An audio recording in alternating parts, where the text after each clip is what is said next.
Good afternoon, everyone, and welcome to the Pike Aquatic Center here on the campus of Pike High School, Indianapolis, Indiana, as we get ready to present the final evening of finals at the 2016 Indiana Senior Short Course Championship, sponsored by Speedo. I'm Eric Eaton, and I'm joined on the broadcast again today by the Sport Development Director of Indiana Swimming, Tony Young, for this third and final day of competition. And Tony, we're going to get this event started, the meet started rather, here this evening with the two longest events of the competition. We'll kick things off with the women's 800-meter long course freestyle, and followed by the men's 1,500-meter long course freestyle. And of course, as we noted last night, the prelims for most of these events were swum this morning in short course yards, and we're swimming in the finals tonight, long course meters. But that won't be the case with the first two events here, the 800-meter freestyle and the 1,500-meter freestyle. These are time finals. They'll have the last heat of time finals for each of these events coming up in a moment, but they swam the other time finals heats this morning also in long course yards. Long course meters, yes, and and there is a reason for that, because they are the Olympic distances.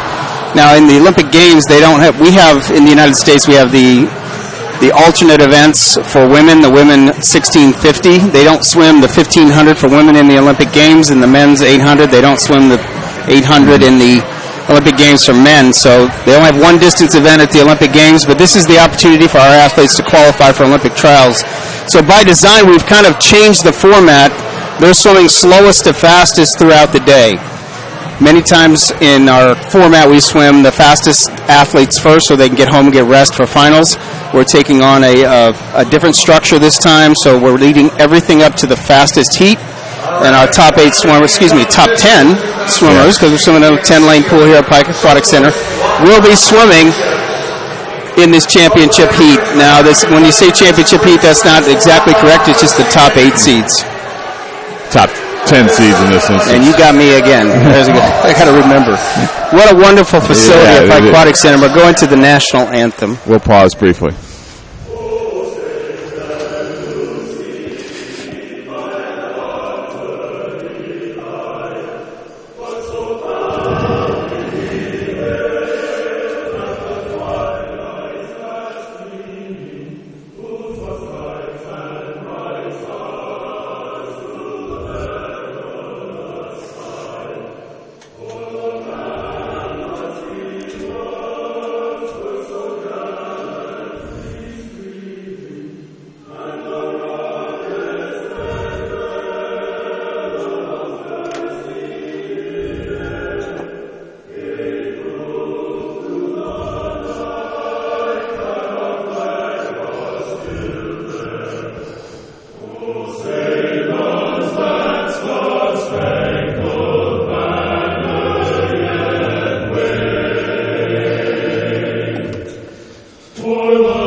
Let's bring out the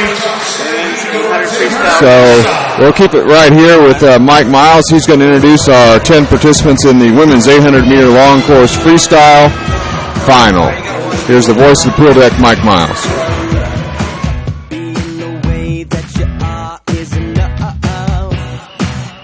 And the lineup now for this heat. Lane number 1 from LaPorte Community, Maddie Nunn. Lane 2 from Fishers Area Swimming Tigers, Savannah Kennedy. In 3 for Zionsville Swim Club, Jordan Thielbar. Lane 4 from Fishers Area Swimming Tigers, Elizabeth Peskin. Lane 5 from Fishers Tigers, Olivia Johnson. 6 from South Bend Swim Club, Kayla Molnar. In 7 from Fishers Area Swimming Tigers, Carissa Schneider. In Lane 8 from the Tigers, Morgan Booth. Lane 9 from Pro Swimming, Paige Miller. And in 10 from Pace Center Aquatics, Haley Dixon. So those are your 10 participants in the 5th and final heat of time finals for the women's 800-meter freestyle. Lane assignments here at the Pike Aquatic Center. As the swimmers are underway, we've got lane 1 at the bottom of your screen, and lane 10 will be at the top of your screen. as we're underway here. 16 lengths of the pool here in the fifth and final heat of time finals from the women in the 800-meter freestyle. Your top seed in the heat, Olivia Johnson, a 17-year-old from Fishers Area Swimming Tigers with a seed time of 10:01.49. Meet record for long course yards is 8:44.57, and that's about long course meters. Yeah, long course meters, 8:44.57, and that's about 5 seconds below the Olympic trials cut. So if they're going to break a record, they got to go Olympic trial cut. So already swimming out in front is Olivia Johnson from Fast Tigers. She performed brilliantly on the first day, getting her first Olympic trial cut in the 400 individual medley. And it's been a while since we had an athlete make an Olympic trial cut in this particular event. It's been almost two quads, 33.25 for Olivia Johnson. It's been a while. Olivia's got that in her sights. It's like second place right now after the first 100 in lane 3 right now. Jordan Teelbar from Zionsville Swim Club. Interesting race. It's not the 1500. It's not a pure distance race. A little bit more of a kind of a middle distance type negative split format here. So when she gets out into her first 400, we'll have a pretty good idea of how strong she's got to bring the back of that race back. And coaches were talking throughout the meet. First day, athletes trying to adjust from their season of short course swimming to swimming long course meters at night. And now after day number 2, athletes are becoming more and more comfortable. And we're performing much better last evening, and we're hoping even more trial cuts this evening. Olivia Johnson will still be the leader after the 200 mark of this women's 800-meter freestyle. And the battle right now is for second. Teelbar in lane 3, and then way over on the far side of the pool in lane 9, Paige Miller is battling with Teelbar for second place at the 200-meter mark. Quickly, we'll get you up to date on the scores coming into tonight's third and final night of finals on the women's side. Carmel Swim Club on top, 2,052.5 points. Fishers Area Swimming Tigers, 703 points in second. The battle's really for second. Dunlin is in third with 563 points. Northridge Area Swimming Association fourth with 471. And Pro Swimming in fifth with 346.5 points. And we'll give you the guys' scores and the combined team scores during the guys' race there. That'll be the 1,500. That was the women's results right now, up to date. Carmel running away with it, 2,052.5 points. So the beautiful Pike Aquatic Center is a fast facility, very deep, particularly in the starting end. Goes from 7 feet to 13 feet, particularly on the diving portion of the facility itself, deep on both turn ends and both start ends. As Olivia Johnson makes the turn at the 300 mark. Still holding 33 mids. She's at 107 pace, almost exactly per 100. Looks like we've got a three-way battle for second now. As in lane 4, Elizabeth Peskin has joined the battle for second with Teelbar in lane 3, and then out in lane 9, Paige Miller. So we've called so many distance races over the years. Sometimes we're focused so much on that lead athlete that we don't see the races within the races. So you're kind of keeping everybody, up to date on what's happening beyond just our leader who's going for an actual trials cut. I believe she already has the national junior or the junior national cut in this particular event. That's Olivia Johnson, a 17-year-old from the Fast Tigers, out in the middle of the pool in lane 5. When she makes the turn here at the starting block end this time, she'll be halfway done with the race.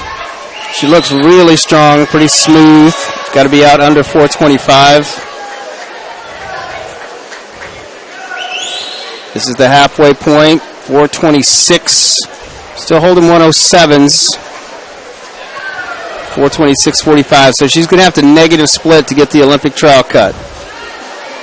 And that is a distance strategy that they practice quite often in workout daily. Lane 9 in second. And that's Paige Miller. She's moved out to about a half body length lead over the other two swimmers she was battling with for that position.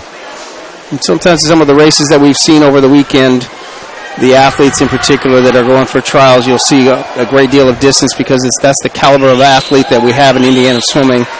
Again, lane 10 is at the top of your screen here, so Paige would be near the top of the screen. Lane 1 at the bottom of your screen. At the beautiful Pike Aquatic Center as we're watching Olivia Johnson out in lane 5, continuing to dominate the field here in the 5th and final heat of time finals in the women's 800-meter freestyle. She's getting ready to make the turn here at the starting block turn, and she will have 500 meters down, just 300 to go. Being pretty consistent. 35.5 was a little bit of drop off for her. And here comes Paige Miller, about ready to make her turn in second place in lane 9 at the 500-meter mark. The battle is for third right now. Right now in lane 4, Elizabeth Peskin from the Fast Area Tigers holds down third position, but Jordan Teelbar still right with her in that battle and right next to her in lane 3.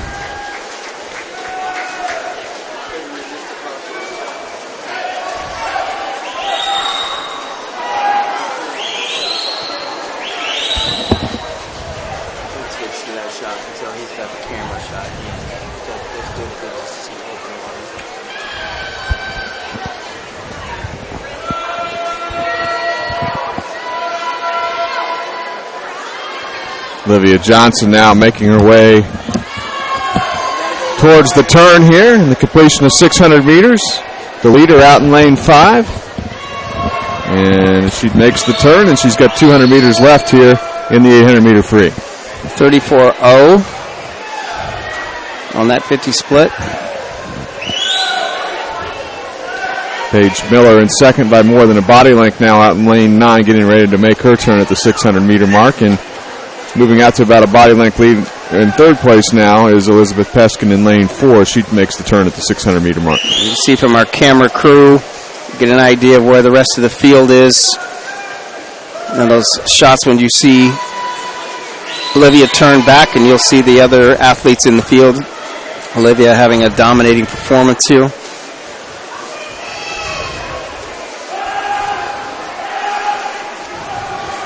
So it looks like Paige Miller over there in lane number 9, right? Yep. Second place. Yeah, she's moved out to a comfortable lead over in second place now. See if she can hang on. Final 150. And here comes Olivia Johnson now towards the starting block area. And to make the turn, she'll hear the bell. It'll be the bell lap, and will be 100 meters left for Olivia Johnson in lane 5. 33.9 on that split. She's got good closing speed. Let's see if she can be under that 9-minute barrier, 10-minute barrier, sorry. Nope. 9 minutes is more accurate. When I'm looking at the heat sheet, we're looking at seed times that were in short course yards. There's the bell for Paige Miller out in lane 9. She's got 2 lengths of the pool left. And Paige splits at 35.1. Let's see what happens over here in lane number. Paige is still second fastest swimmer in the pool right now. We're watching Olivia, or I should say Elizabeth Peskin in lane 4. She's had a nice back half race, and perhaps she may have something left for Paige Miller in getting that battle for second in the final 100.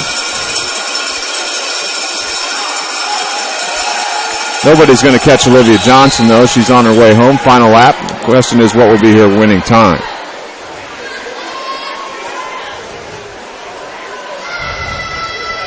You know, Paige looks like maybe she's picked it up a little bit in 9 now, so I think she's going to hold on to second place.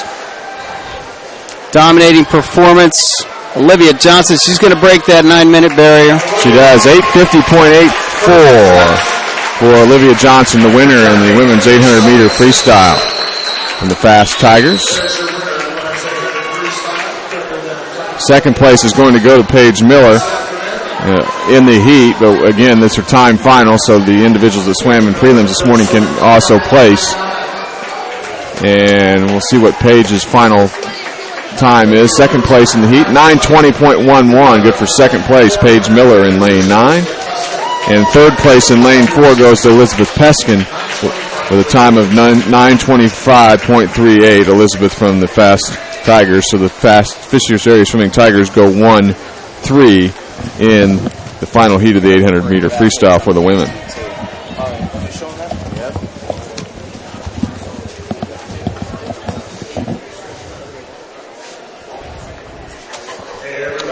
So that'll bring us to our next event, the time final, sixth and final heat, of time finals for the men in the 1,500-meter freestyle. It'll be 30 lengths of the pool. We'll turn things over to voice of the pool deck, Mike Miles, who will introduce our 10 participants. Big Miles swim coming up.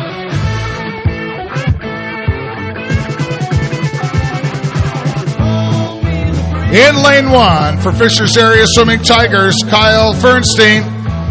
Lane 2 for South Bend Swim Club, Jake Toppin. 3 for Carmel Swim Club, Zach Wilson. 4 for Pro Swimming, Logan Brood. 5 for Fishers Area Swimming Tigers, Jacob Reichert. 6 for Boilermaker Aquatic, John Root. 7 for the Tigers, Nolan Yorkman. And 8 for the Tigers, Noah Baldwin. Lane 9 for Center Grove Aquatic Club, Noah Tallman. And in lane 10 for Carmel Swim Club, Jonathan Bledsoe. Your top seeded heat now in the men's 1,500 freestyle. So those are your 10 finalists.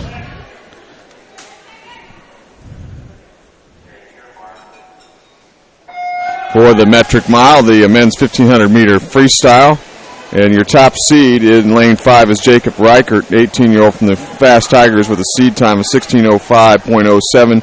Meet record for long course meters, 15:33.62. Olympic trial cut, 15:49.99. And also during this race, I'll turn things over to Tony Young, as Tony's going to have a special guest interview during this race as well during the metric mile. Tony? We're here with Don Kozad, one of the assistant meet directors here for our senior short course championships. Kind of ironic that we call it the short course championships because that's not really what it is. It's definitely a different format for our kids coming in this year, being the Olympic year and adding in the long course final. I think overall the kids have really enjoyed this format, and the feedback we're getting is they like to continue with it. Well, it's Zionsville Swim Club and Pike Aquatic Club basically teamed up together to be able to host the largest senior championships we've had ever. 800 athletes. So what does it take to be able to put this type of a competition together? We'll talk a little bit about the format change that we had during the day and our challenges. But what about volunteers? What's it take? What kind of manpower, for lack of a better terminology, does it take to run a meet like this? First of all, I'd like to thank Pike High School and their facility and their administrators for allowing us to come in this weekend and utilize their fine brand new facility. It's definitely a showcase. As a outsider coming in and co-partnering with Pike High School, weren't up to speed on what to expect, but I've got a great group of volunteers. There's like 350 spots of volunteers that we needed to fill for the weekend. Our parents group stepped up really, really well and provided timers and administrative staff. It's quite an ordeal to jump in and host a meet of this magnitude. So, challenges of meet personnel coming into a new facility, and you are absolutely right. The school administration here at Pike High School has given all of their support. I mean, they've actually had shuttle systems out in the parking lot to bring some of our athletes and our parents and spectators in.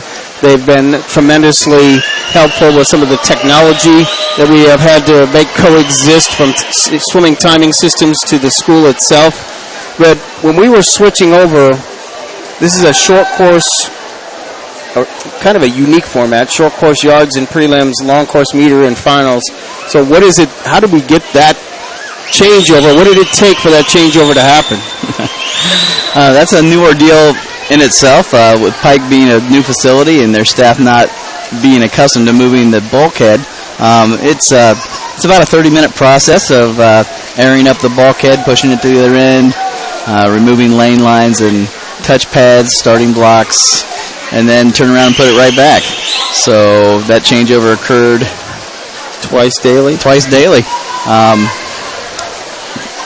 Give all the kudos to Tom Moore and his aquatic staff for being very hands-on and getting that done in a very timely manner that allowed us to run our meet without any hiccups. So, especially today, they had a quick turnover, a lot of pressure to perform, and it went off without a hitch. So, kudos to Tom and his staff for all their hard work this weekend, making this facility what it is today. Well, with the large meet also comes a large amount of spectators, large amount of volunteers. We'll talk a little bit in a second after we catch up with our 1,500. Coming up on the 400, Eric's going to update us on our leaders here in the next 25. And then we're going to talk a little bit about, how do you feed all these guys? The spectators are, more spectators than we have at a normal-sized meet. So let's talk a little bit about that. Eric, you take the lead here. Pretty good race underway right now, Tony. At the 400-meter mark, the top seed is Jacob Reichert in lane 5. He is leading at the 400-meter mark, but two swimmers right with him. In lane 7, in second place, is Nolan Yorkman. He's from the fast area, swimming at Fishers Area Swimming Tigers, and right next to him in lane 6 is John Root from Boilermaker Aquatics. So a good three-way battle for the lead right now, and as we said, Jacob Reichert leading. He's from the Fishers Area Swimming Tigers. He's an 18-year-old. He's out in lane 5. And we will catch up at the 800 and update you on the leaders again. So, Don, this facility hosts not only the athletes on the deck, and with 800 swimmers that if we didn't have a 20-lane pool and short course, it would be difficult to warm them up. But what about the spectators? I think we're looking at about a 700 capacity as far as seating, and maybe another 100 capacity as far as standing room only. Yesterday with relays, backing 2 relays in the same day on Saturday, we definitely were pushing those numbers. A true test of what the facility can hold. Did very well. We didn't know what to expect with this kind of numbers, and I guess we learned real quick. Learned on the fly, huh? So when running a meet like this in a new facility, some of the things that you felt when we came in and we did a walkthrough and many committee meetings along the way, what are some of the things you've learned throughout this process? Well, being a rookie meet director, I had to rely on a lot of your expertise to give me an idea of what to expect. That's really helped a lot along the way, and we've really counted on our administrative staff that's ran multiple smaller meets to make sure that we were adequately prepared to come in and host this meet. So, feedback that you've received? Very positive. Everybody loves the facility. The first impression when people walk in the door is, oh my, what a beautiful facility. They love the format. When you walk in and look at this beautiful, just from the view up here, wow. I mean, it's a 50-meter beautiful facility with additional water space for warm-up, adequate deck seating for, obviously our 800 athletes that we've had this weekend. So, well, I tell you, that's one thing that take on a challenge of a senior state championship when we're running it just in one pool, short course yards. But this weekend, we weren't just running it in short course yards. We're running 2 pools simultaneously, which even added more to a challenge. That's definitely been a challenge. Luckily, we do have the right people in the right places, and Indiana Swimming comes in with their official staff and make sure that the meet management is taken care of and does everything they can to make sure that our athletes get the best opportunity to perform. Well, I am going to chime in and agree with you. Thanks so much to Pike High School, the Pike School District, and all the support that we've had from their staff. Tom Moore, the head coach of Pike Aquatic Club, Pike High School, and the aquatic director of this beautiful facility. This has been more than what we could have hoped for to run this level of a meet, the largest meet, senior state meet in Indiana swimming history. So, Don, thank you very much. Any other sponsors or anybody you'd like to thank before we head out the door? I would be afraid that I would forget someone. I would just like to thank everybody that had an active part of this. It's turned out to be a great weekend for us, and we look forward to many more in this fine facility. Don, thank you so much to you and your staff, all of the Zionsville and Pike parents. We thank them so much for their participation here, and again, all of our volunteers in Indiana Swimming. Thanks again. Thank you.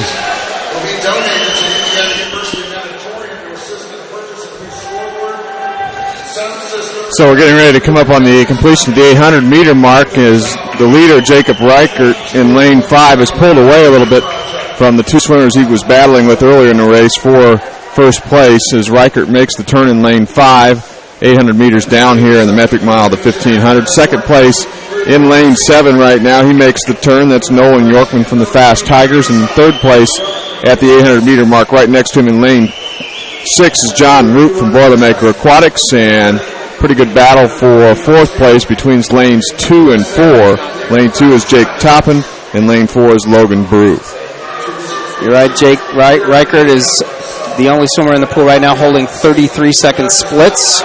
Kind of a distance specialist. He likes swimming the longer events. 33.3. He's actually coming down and actually increasing his tempo. Getting a little bit faster as each section of that 1500. So the 800, we're a little bit past the midway point. So again, he has in the back of his mind, Coach wants him to negative split, really bring home the back half of the race. Now as Jacob comes up on the completion here of 900 meters, we'll give it the men's team scores coming into today's competition, the final day of finals.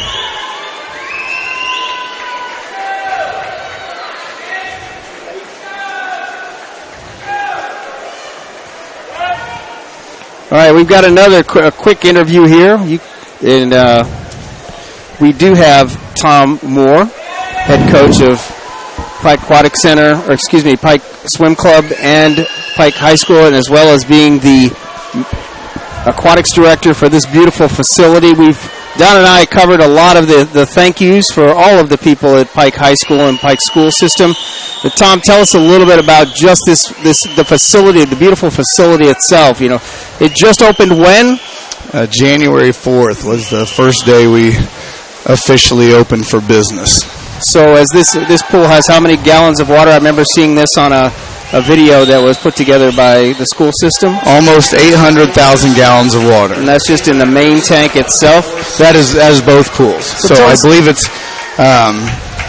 686,000 gallons in the main tank, and then almost 100,000 gallons in the instructional pool. Well, Tom, you were a part of this from the inception, the idea and building this facility. How did a beautiful facility like this come about? I'll say I felt like our administration, starting with our superintendent, Mr. Jones, just had a vision of, what we want to try to accomplish in our school system as far as just providing opportunities for kids in our area.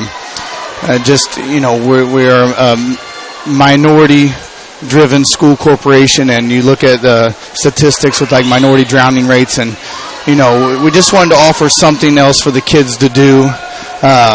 Swimming's a great sport. It teaches discipline, hard work, and I think our administration recognizes that. And I think with this facility, it gives us a lot of flexibility to offer a variety of programs for not only the kids and the students of the school corporation, but the community as well. So we're going to turn it over right now to Eric. He's going to kind of update us a little bit on our top 3 swimmers here. We're getting deeper into the back half of this race now. 1,100 meter mark has just been complete. Jacob Reichert leading out in lane 5. Second place now in lane number 7 by a pretty good margin is Nolan Yorkman, and in the battle for third right now in lane 6 is John Roop, and he's battling for that position with the swimmer in lane 2, Jake Toppin, at the 1,100 meter mark, Tony. So, Tom, we look at this beautiful pool, and we talk about 50 meters, but probably the most important pool sits a little bit back over there, just adjacent to the 50-meter pool, and tell us a little bit about the vision of having that facility. Well, one of the unique things that we have is that we have a 4-lane, 25-yard instructional pool that it has a separate heating system. So we can keep that instructional pool at around 84 degrees, and we can keep the main competition pool around 80 degrees.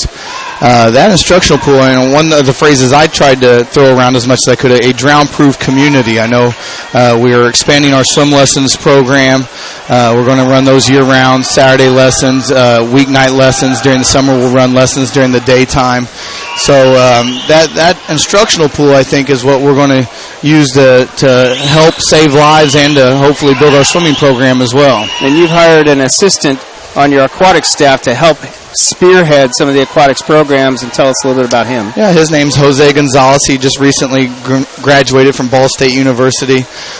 He's our assistant aquatics director. He's in charge of our community programs, so he's handling all the swim lesson registrations, and he'll be on site. He's our swim lesson coordinator, so he'll handle all of those items with our swim lesson program. So we've got a couple minutes left, but tell us a little bit about all the support you've received for us to be able to host this largest senior state championship meet here at Pike Aquatic Center, and who the people we should thank. I just want to start out just by thanking everyone with Pike Township, even starting with Mr. Jones, our superintendent, Mr. Raul Rivas, he's our director of facilities, the building principal at Pike High School, Troy Inman. I want to give a special thank you to Sherry Shelton. She's the director of technology. She helped us spearhead some issues we were having early on Friday, and thanks to her and some of her team, we've ran it feels a very smooth meet ever since then. But just all the parents and swimmers of our swim club. I hope I'm not forgetting anybody. Just very proud of our swim club and the people and administration here at Pike. I think we put on a wonderful event for Indiana swimming. Well, Tom, we would agree, and it's given a lot of our top-level athletes just opportunities that they normally wouldn't have. The largest senior state championship ever held. I don't know if we could have done it without all of the support of the school system.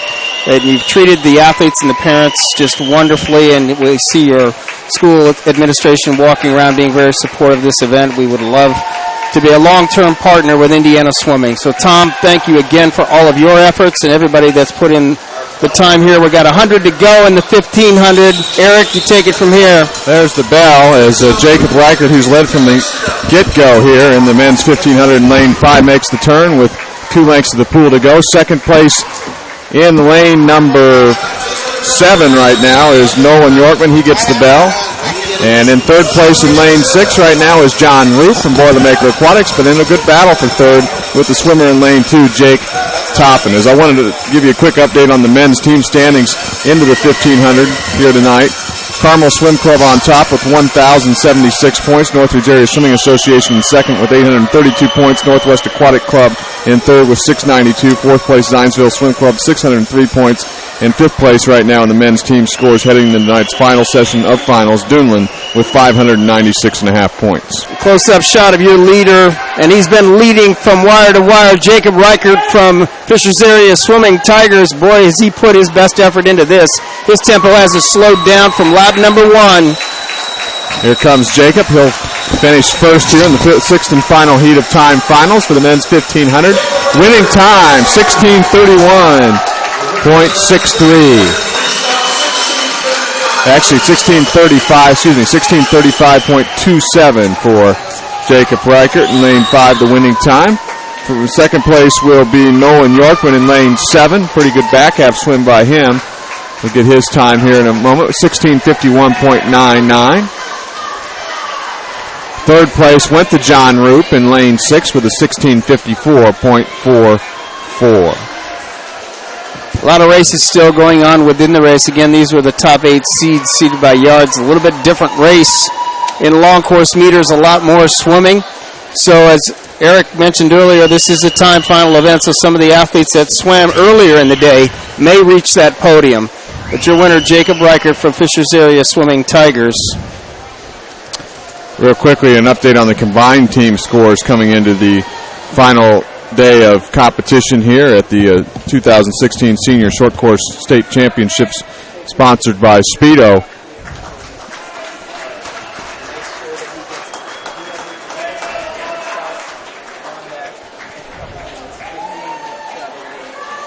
Carmel on top of the combined team, score 3,128.5 points. Second place, Northridge Area Swimming Association, 1,303 points. Third place, Fishers Area Swimming Tigers, 1,272 points. Fourth place, Duneland Swim Club, 1,159.5 points. And in fifth place in the combined team scores coming in to the final day of competition, Northwest Aquatic Club with 1,005 points.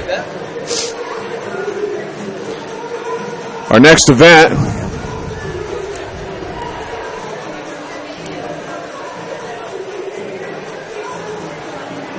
will be the women's 200-meter IM.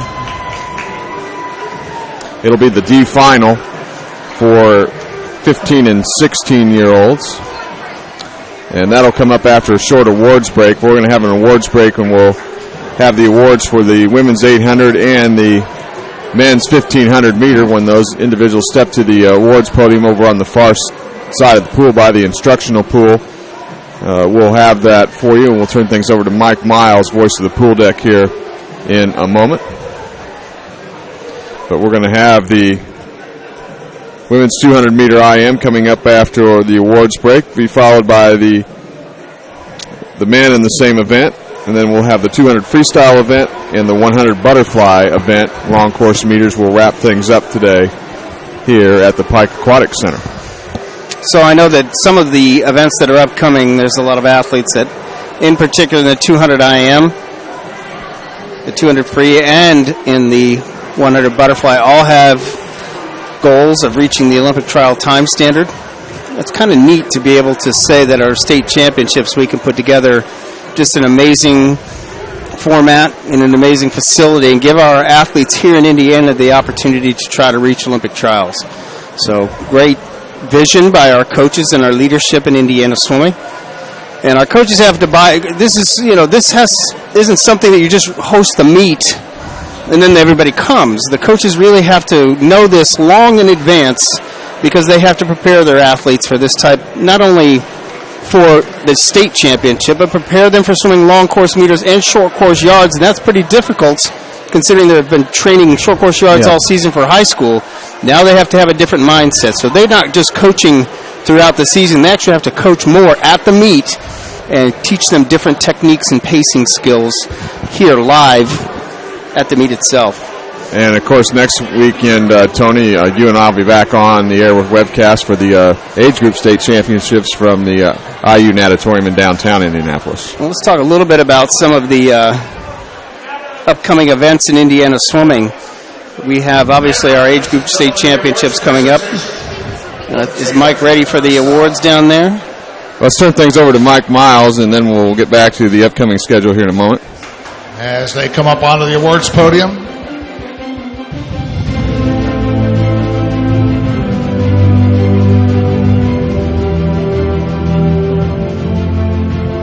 in 8th place from Viper Aquatics, Aaron Verbrugge. 9th place from Pro Swimming, Paige Miller. 8th place from Carmel Swim Club, Morgan Miller. 7th place from Duneland, Lauren Calais.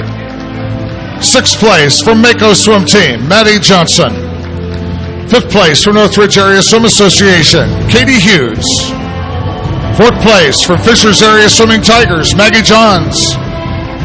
3rd place from Carmel Swim Club, Emma Norden. Your 2nd place finisher from Fishers Area Swimming Tigers, Lauren Edelman. And the 2016 Indiana Senior Champion, the women's 800 long course freestyle for Fishers Area Swimming Tigers, Olivia Johnson, in a time 8:57.67.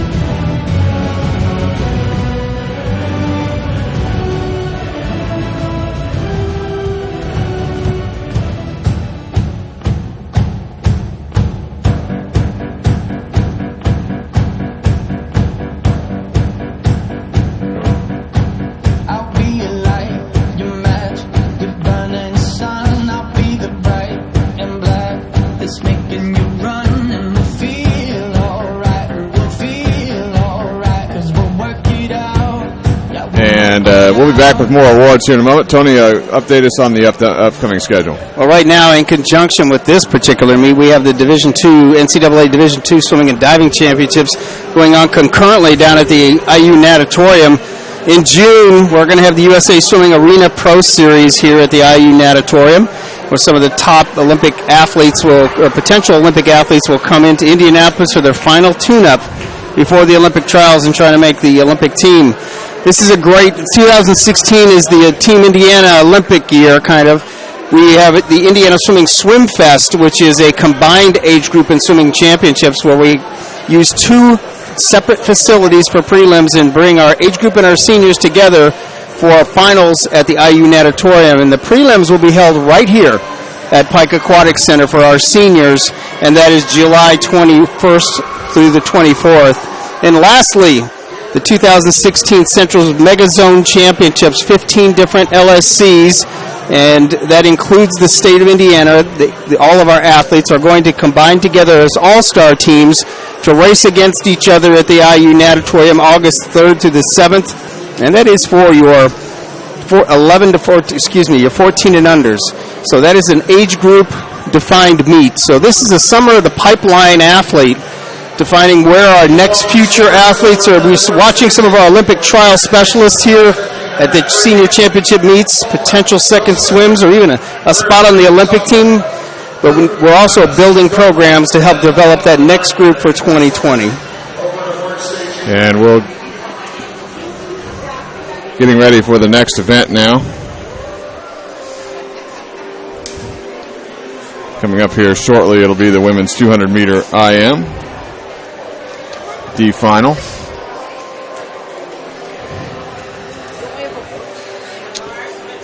And it'll be for 15 and 16-year-olds. In lane 1 of the D final will be Madison Brand, a 16-year-old from Pendleton Swim Club. Lane 2 will be Katie Craig, a 15-year-old from Duneland. In lane 3, Hannah Pugh, a 15-year-old from the Southeastern Swim Club of Fishers. Lane 4, Savannah Kennedy, 15-year-old from the Fast Tigers. Lane 5, Lauren Kilgore, 15-year-old from Irish Aquatics.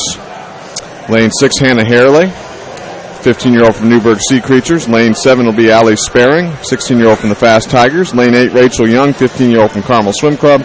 Lane 9, Elizabeth Myers, a 15-year-old from Avon Community Swim Team. And lane 10, Alexander Nusawadharna, 16-year-old unattached swimmer.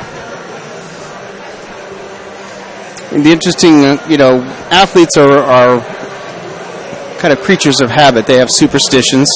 They like to be able to be ready, at a moment's notice. So we're watching our athletes, and you and I right now are watching our athletes from the starting end and see them shaking out their legs, trying to stay, motivated, trying to stay loose, trying to keep their heart rates up, but still staying calm behind the blocks while we're waiting for this next awards ceremony for the men's 1500.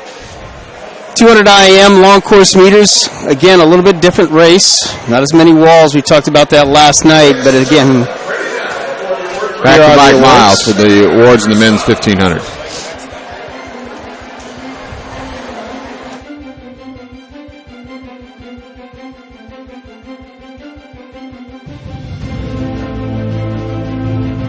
In 10th place from Center Grove Aquatic Club, Noah Tolman. 9th place from Carmel Swim Club, Zach Wilson.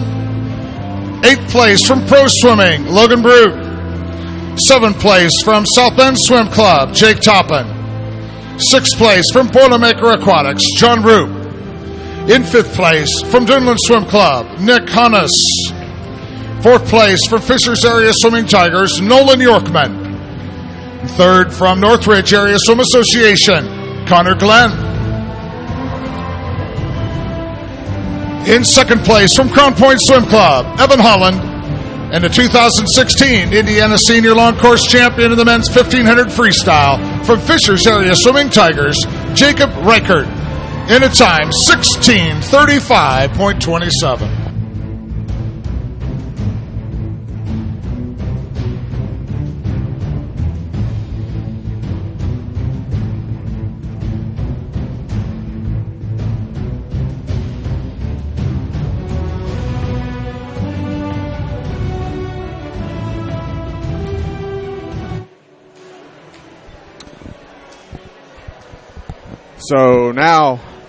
So now we're ready for the women in the 200-meter IM, the D final for 15 and 16-year-olds. Again, Lane 1 at the bottom of your screen here at the Pike Aquatic Center. Lane 10 at the top of your screen.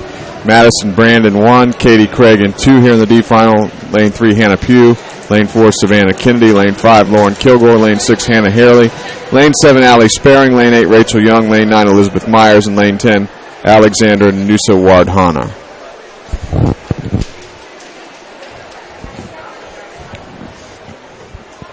They're all waiting patiently, very patiently right now. They're ready to go. They've been ready to go for about 10 minutes. You know, the one thing that this particular meet is, it's brought a whole level of focus. We got full heats every night, 40 swimmers swimming in finals at night, not only for qualifying, but for great experience. Athletes in our D heat, we've talked about it. It is our 15-16 heat. It's kind of a defined heat for Indiana swimming. And why 15, 16-year-olds? We feel that those are the athletes that we wanted to target as athletes that needed experience. They needed to learn to come back and swim prelims and finals in more events, more opportunities. In Indiana, we have such high-level athletes, not only in our club teams, as you're seeing here this weekend, but in our collegiate swimmers. And they compete also at our state championships, more primarily in the summer than in March in our spring championships. But those athletes sometimes aren't as physically developed as the collegiate athletes, and we needed to find a place for them to be able to get experience. What that's done is really motivated them to go after the top athletes and earn their own spots. But those young people coming up just out of age group state, and they have taken advantage of the 15-16 heat. I will tell you that some of the great racing we saw last night in particular was in the 15-16 heats. They were just racing hard all through finals last night. That is certainly the case. So D final up first here in the women's 200-meter IM. They'll have a C and a B and an A final. Don't think team competition. You read off some of the scores earlier. Don't think that there's not a whole lot of pride in team competition. We know that Carmel has really brought a full squad this meet to try to win this competition, but don't think there's not a lot of pride for second, third, fourth, and fifth place at this championship meet.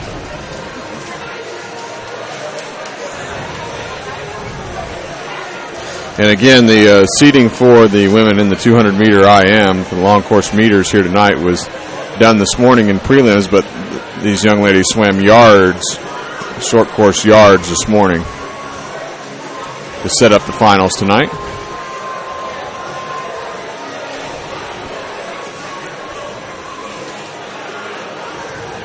Looks like we have a little technical difficulty downstairs right now, causing a little bit of delay. So your meet referee, George Behrens, who has been a long-time senior state meet referee, going up individually, talking to the athletes and telling them there might be a little bit of delay, so you go ahead and jump in the water and loosen up. So helping them kind of work out the jitters here and not causing them just to stand around on their legs for a period of time.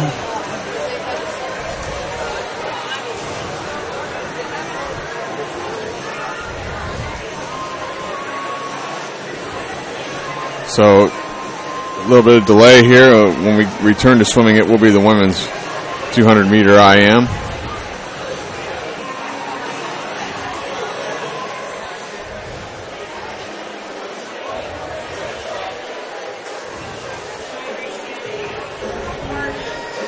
A lot more open water swimming, Tony, in this event than there was in this morning for prelims, and a lot less turns as well. So one of the things that George Behrens, our meet referee right now, is offering the athletes to get in and loosen up. They have not been able to warm up in the long course pool for quite a while. So he's giving them the opportunity not to loosen up, just to find their strokes, not be too long out of prelims and finals.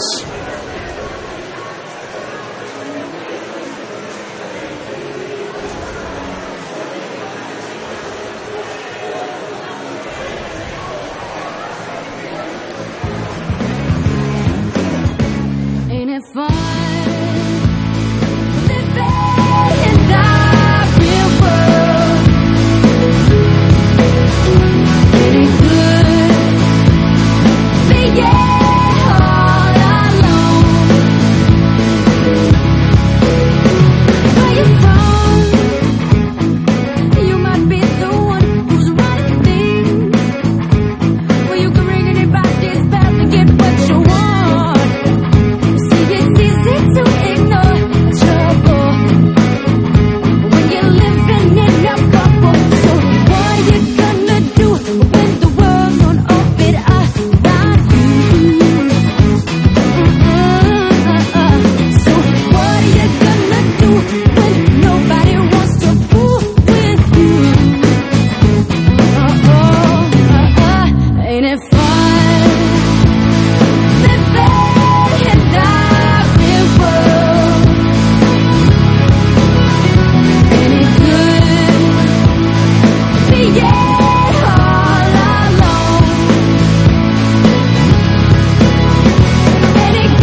on, baby, now you're one of us.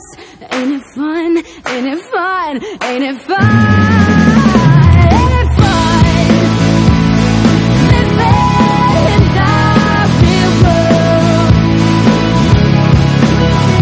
Ain't it good? Ain't it good? Yeah.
Ready now for the D.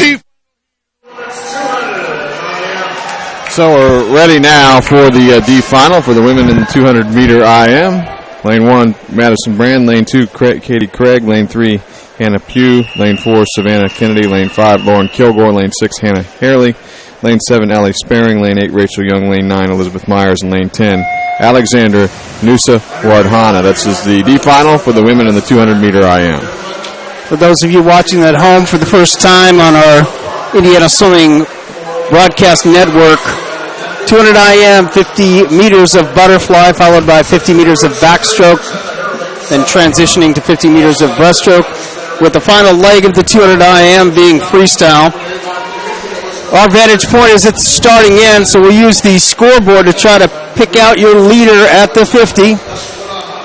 It looks like lane number 3, Hannah Pugh, is that correct? That's correct. She had Southeastern? Really good butterfly leg as she's on the backstroke leg right now. Everybody else is right together on the backstroke leg. Pugh out to about a body length lead in lane 3. We've watched 10 years of racing at our championship meets, and one of the things that's very evident in the 200 IM particularly is not to burn up your legs too much on the backstroke. You got to be out aggressive, more so in short course yards than long course meters. But make sure you're saving some legs for the back half of the race. Lane 10, a good backstroke leg, has moved into second place. That's Nusa Wardhana out in lane 10.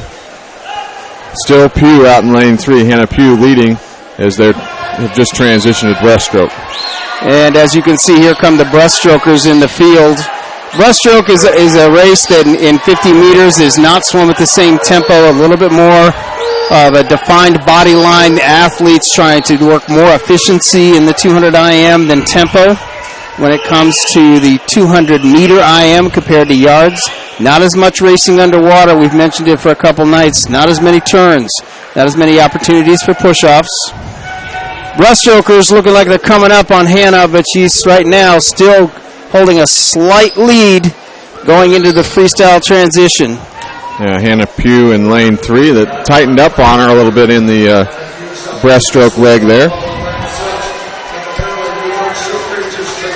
She continues to lead in lane 3 here in the D final for the women in the 200-meter IM. We'll see if she can hold on and go wire to wire. She's hanging in there. It looks like out there in lane number 6. Hannah Harley making a charge on the freestyle lane and freestyle leg, and may pass Pugh here in the closing stages of this race for the win. 2:29 Speedo sectional time standard. Hannah Harley will take the win in lane 6. Had a great last leg, the freestyle leg. 2:30.26 for Hannah Harley in lane 6, the winning time. Second place in lane 3 was Hannah Pugh, 2:31.41. Third place in lane 2 went to Katie Craig with a time of 2:32.57. In the C final, in lane 1, it will be Erin Farley, a 16-year-old from Carmel Swim Club. Lane 2, Kendall Smith, 18-year-old Carmel Swim Club. Lane 3, Kit Hanley, a 17-year-old from the Washington Township Swim Club. Lane 4 is Phoebe Renzick, 15-year-old from Councilman Center. Lane 5, Cameron Klimzik, 17-year-old from Dunedin. Lane 6, Alex Bader, a 16-year-old from Jay County Swim Club. Lane 7 is Grace Estabrook, a 16-year-old from Carmel Swim Club. Lane 8, Mackenzie Luz, 16-year-old from Bloomington Swim Club. Lane 9, Aaron Verbrugi, 15-year-old from Viper Aquatic Swim Team. And in lane 10, Allie Terrell, a 15-year-old from Franklin Regional Swim Team. Goal times for athletes in this particular heat. Speedo sectional time standards 2:29.59. Futures, USA Swimming's future time standards 2:26.39.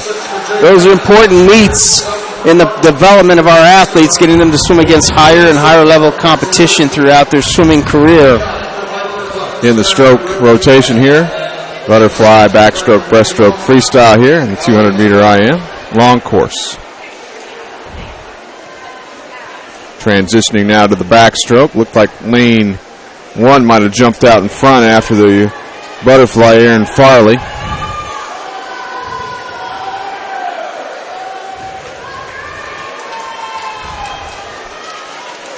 Lane 7, a pretty good, or actually lane 8, a pretty good backstroke leg right here. That's Mackenzie Luz, as she's moved into first place on this leg out in lane 8. Mackenzie Luz, a pretty good 400 IMer, a high school state finalist in the 500 freestyle.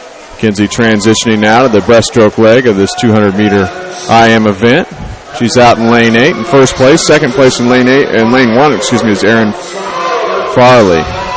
So some of the athletes that where breaststroke may not be their particular strong point really work the push-offs, longer underwater pull-outs, and really trying to maintain racing skills underwater. And I don't just mean through the pull-out, but also with the extension of breaststroke. When the body is almost completely underwater, that body line becomes extremely important. Look at lane 10, Tony, on the breaststroke leg right now. Lane 1 over here as well. Terrell in 10, and then in lane 1, as Tony pointed out, that's Erin Farley. She's been in contention for the lead for most of the race right now, and still in contention. Mackenzie still with the lead at the turn, transitioning into freestyle. Here is where, how long does it take an athlete to transition muscle groups, not just to go into the next stroke? And Mackenzie being a freestyler, looks like she popped up, got right into her freestyle stroke, and it's got some great closing speed. Yeah, Mackenzie still with the lead out in lane 8. We'll see if anybody can challenge her here. A little less than half a lap to go. Great battle for second place. Looks like about 5 swimmers in a battle for second place. Mackenzie Luz is going to win the heat, the C final out in lane 8. Her winning time will be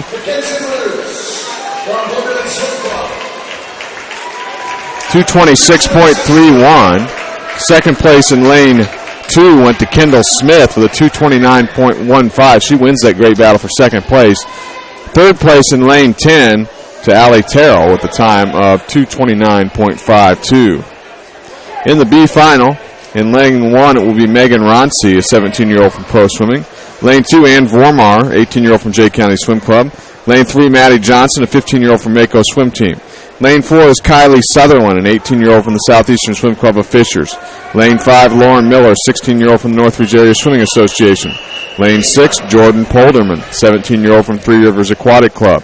Lane 7, Paige Miller, 16-year-old from Pro Swimming. Lane 8, Emily Weiss, 14-year-old from Cardinal Community Swim Club. Lane 9, Katie Schleiss, 18-year-old from Carmel Swim Club. And in lane 10, Morgan Hicks, a 16-year-old from Cardinal Community Swim Club.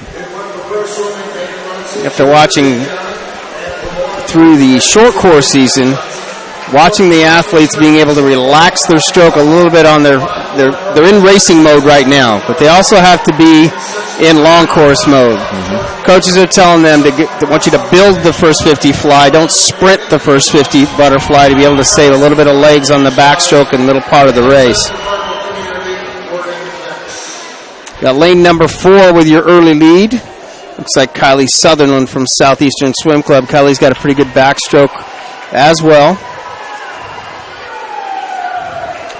Yeah, it's really tightened up now halfway through the backstroke leg. Really lanes 2, 3, 4, 5, 6 all together here now.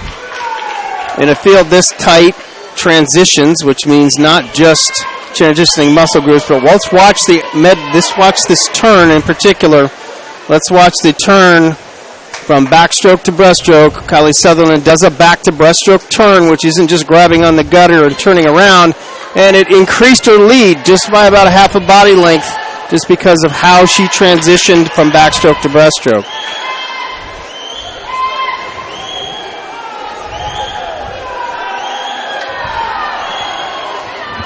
Well, a great breaststroke leg. Looks like the two best breaststrokers right now in lane 3, Maddie Johnson, and also in lane 5, Lauren Miller having outstanding breaststroke legs. And also in lane 6, Polderman with a pretty good breaststroke leg as well. Here's where the training comes into play. Not only are you not swimming short course yards with long course meters, but this is where that training comes into play. I am training throughout the year, being able to have a good aerobic base to be able to finish off your races with great closing speed. Maddie Johnson's grabbed the lead out in lane 3 right now from Mako. We'll see if she can make it hold up here on the freestyle leg. Looking at lane 6 now. Lane 6 is Jordan Polderman. Has a good freestyle leg underway. Can she overhaul Johnson here in the closing stages of the race in lane 6? Going to be a close bang-bang finish. The win goes to Jordan Polderman in lane 6. Great final leg for her on freestyle. 2:26.18 her winning time. Second place in lane 3 was Maddie Johnson with a 2:26.49. And in third place in lane 5 went to Lauren Miller with a time of 2:27.85. And we'll turn things over to Mike Miles, the voice of the pool deck, who will introduce our A finalists.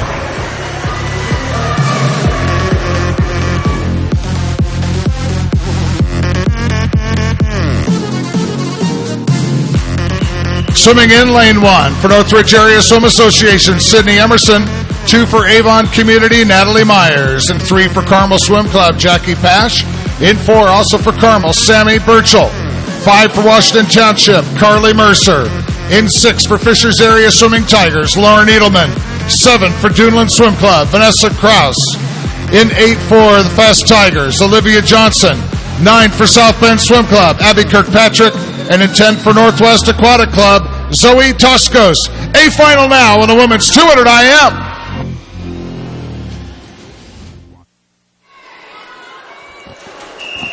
Meet record 2:17.66.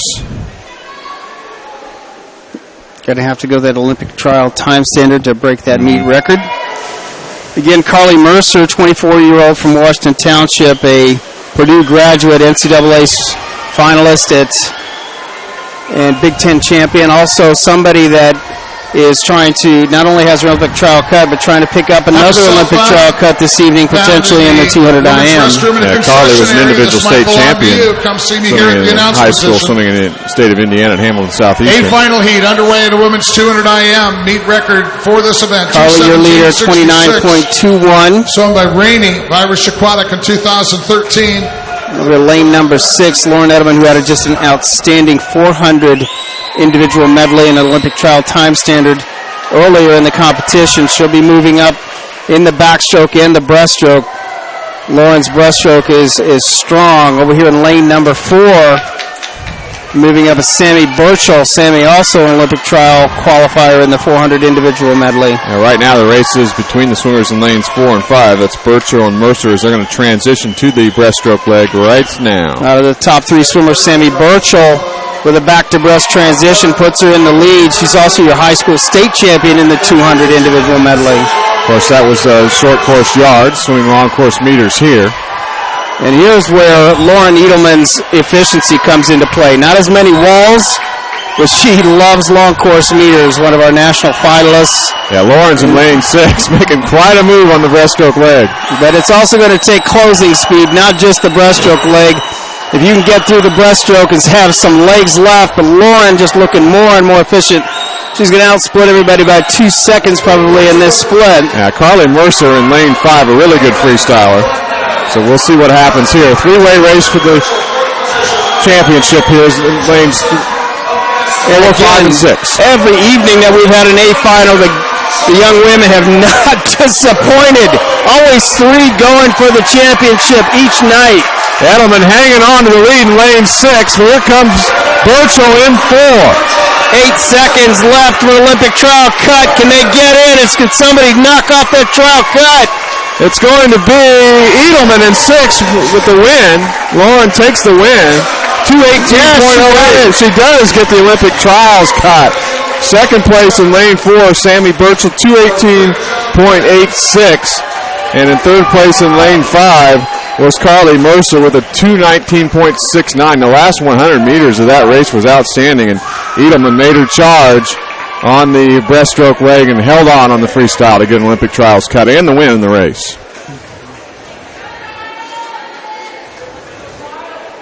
17-year-old from the Fast Tigers is Lauren, takes the win. Up next, the men in the 200-meter IM.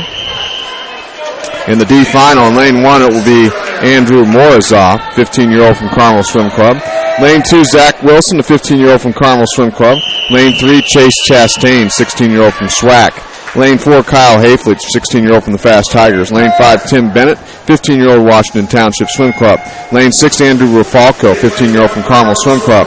Lane 7, Blake Ratliff, 15-year-old from the Southeastern Swim Club. Lane 8 is Hayden Caesar Wonky, a 15-year-old from Avon Community Swim Team. Lane 9, Timothy Cater, 16-year-old from Northwest Aquatic Club. And in lane 10, it's Ethan Kyle, a 16-year-old from the Greenfield Community Aquatic Team.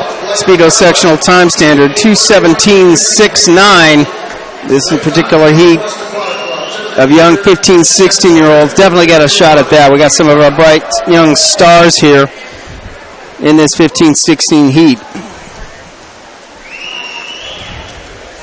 You catch the leader on that one? Looks like the leader right now had a slight lead in lane 1. That was Morozov from Carmel.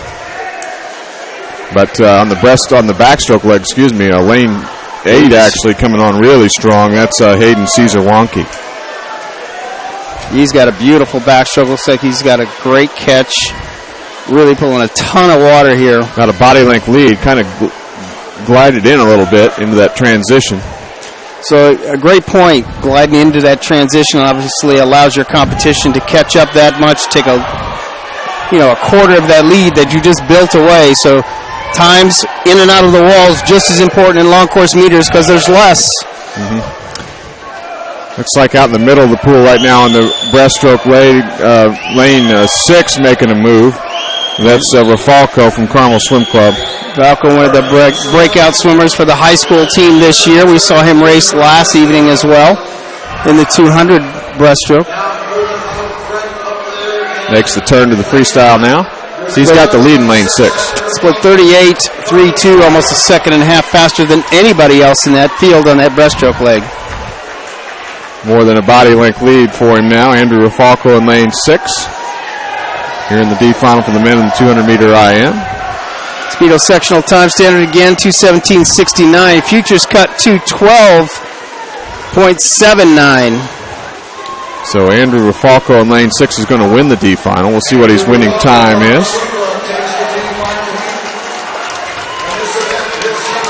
2:15.30 for Andrew Rafalco. Second place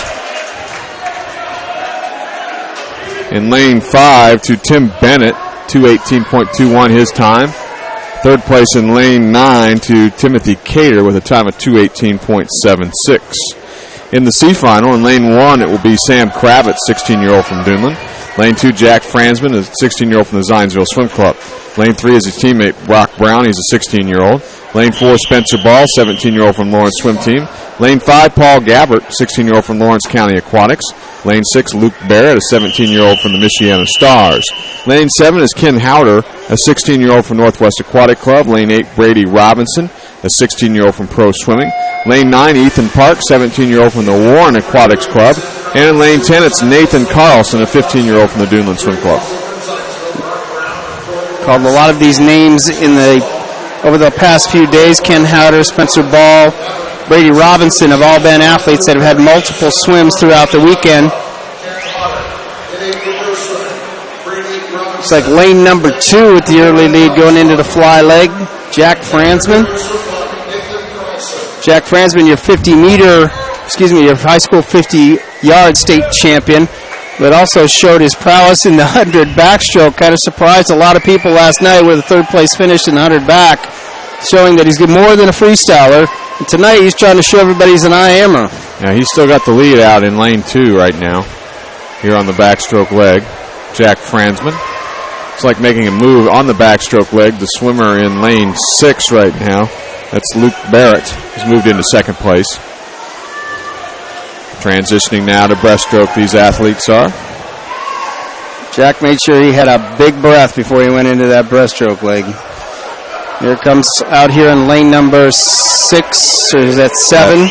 Lane 6 is Barrett. And also in lane 8 now, making a strong move on the breaststroke leg, Tony. That's Brady Robinson.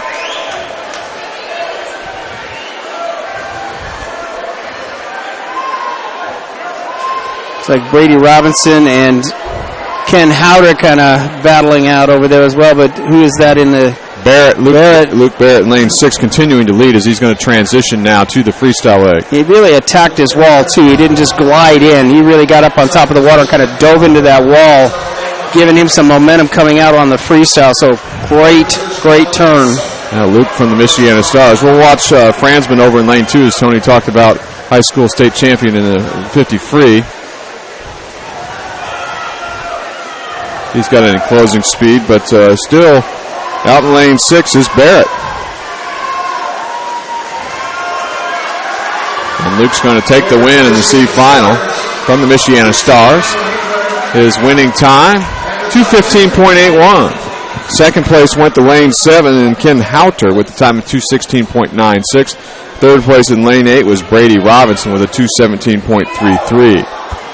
In the B final, in lane 1, it will be Matthew Van Koppenol, 17-year-old from Northridge Area Swimming Association. Lane 2, his teammate is Jesse Drake. He's an 18-year-old. Lane 3, Jacob Steele, a 17-year-old from the Three Rivers Aquatic Club.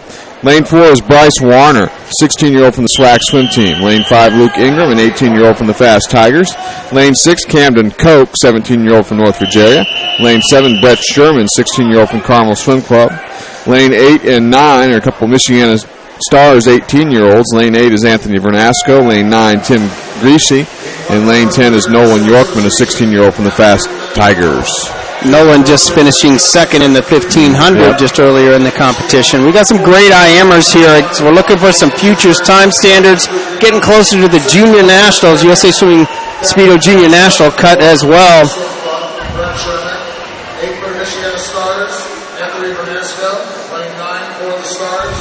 Pretty good IM field here. Looks like maybe lane 7, Sherman with the lead. Brett Sherman, one of the breakout swimmers. Again, I'm using that term kind of plentifully because there were quite a few young swimmers that broke out throughout the high school state championships and into our senior state championships. Continuing that momentum. Some of the backstrokers trying to get a lead because they know the breaststrokers are on their heels. Sherman still with the lead in 7. Camden Koch, pretty good backstroke leg. He's in contention for the lead right now as he does a flip from the on the back to breast transition. So if you're a breaststroker and that is your specialty, or at least one of the strengths of your IM in meters, you've got a lot more swimming and a lot more opportunity to catch up. Watch Luke Ingram in the middle of the pool from Fishers Area Swimming Tigers. He's in lane 5 and he is making a move. Lanes 6 and 7, Koch and Sherman continuing to lead. Ingram is coming, though, in 5. All right, we're looking for 2:12.79 is the futures USA Swimming Futures time standard, and 2:17.69 is Speedo Championships. It's like a three-way race right now. 5, 6, and 7, Ingram, Koch, and Sherman. Here in the B final. Sherman continuing to lead in lane 7, though.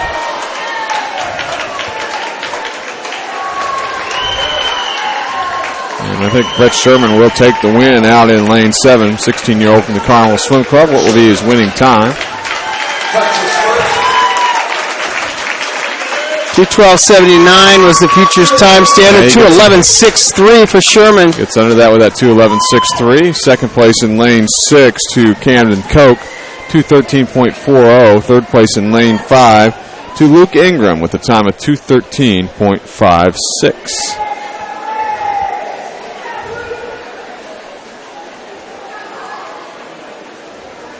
We'll be turning things over here in a second to Mike Miles to introduce our 10 finalists in the A final for the men in the 200 IM.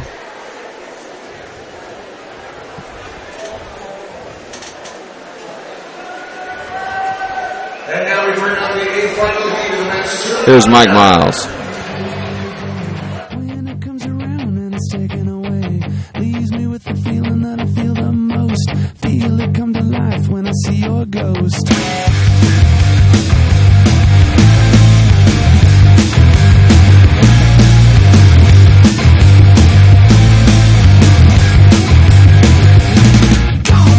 In lane 1 for Fishers Area Swimming Tigers, Jodo Wassi.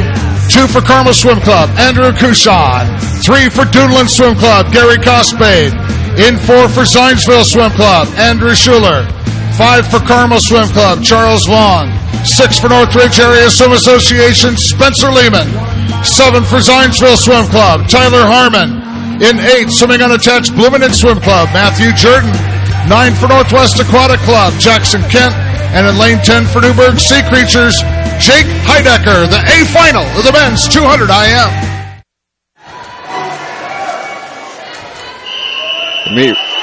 Your meet record 2:02.08. Olympic trial cut is 2:05.09 in this event. Charles Vaughn, your Indiana High School state champion, going for that Olympic trials cut this evening, along with Spencer Lehman, the 500 freestyle champion, and a 400 individual medley Olympic trials qualifier. So I look for a good race in the pool. Can I get you anything? Vaughn, the top seed out in lane 5.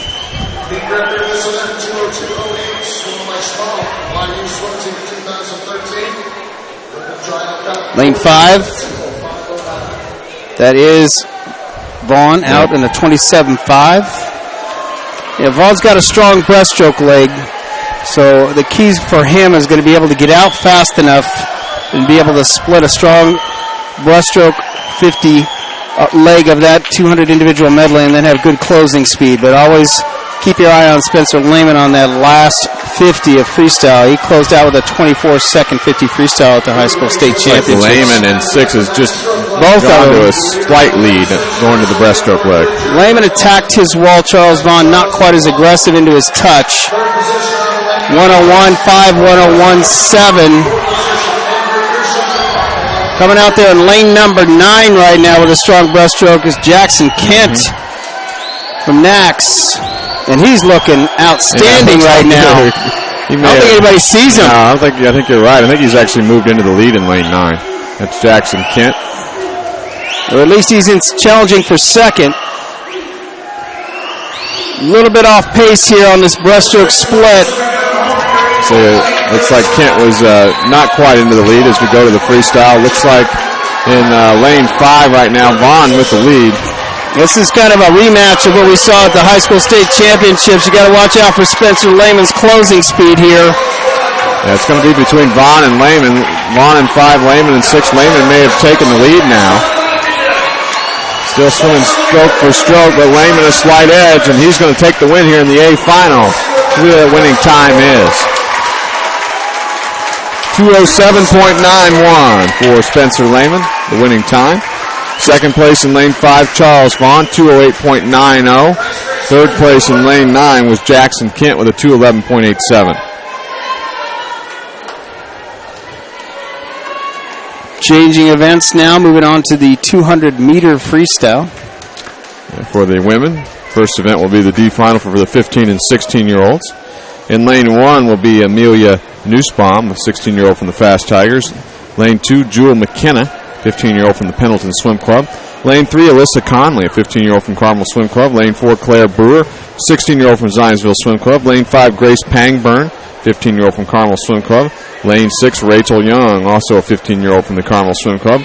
Lane 7 is Carisha Snyder, a 16-year-old from the Fast Tigers. And lane 8 is her teammate, Morgan Booth. She's a 15-year-old. Lane 9 is Madison Brand, a 16-year-old from Pendleton Swim Club. And in lane 8, in lane 10, Hannah Ballard, a 16-year-old from the Southeastern Swim Club of Fishers. Speedo sectional time standard 2:11.89. 200-meter freestyle will be 4 lengths to the pool here, long course meters. The Pike Aquatic Center. We're underway. This is one of those events, and we talk about this in short course yards, about the need for speed, strength, endurance, and strategy in this particular race. There's no walls for them to gauge that here. They really have to be on their pacing and their stroke tempo that their coaches work with them on to be able to bring back the back half of this race because of so much difference in the development of the race as you go through it. You got to have legs on the back half of this swim. Only half the amount of turns in this race as they would swim it in if they were to swim it in short course yards. And it's just personal experience. I feel that this is one of the toughest races to swim. And you say, well, it's only 200 yards of freestyle. But no, this is one that takes a lot more thought in meters and a lot more strategy and a lot more focus than what people think. And because you have to have so much speed to be good at it, you have a fine line of the differences, the minor differences that you can change in the race itself. Looks like lanes 1 and 5 pretty much together at the 100-meter mark. That's Nussbaum in 1 and Pangburn in 5. Last night we saw some fast swims from the outside lanes. Look like we're seeing it again.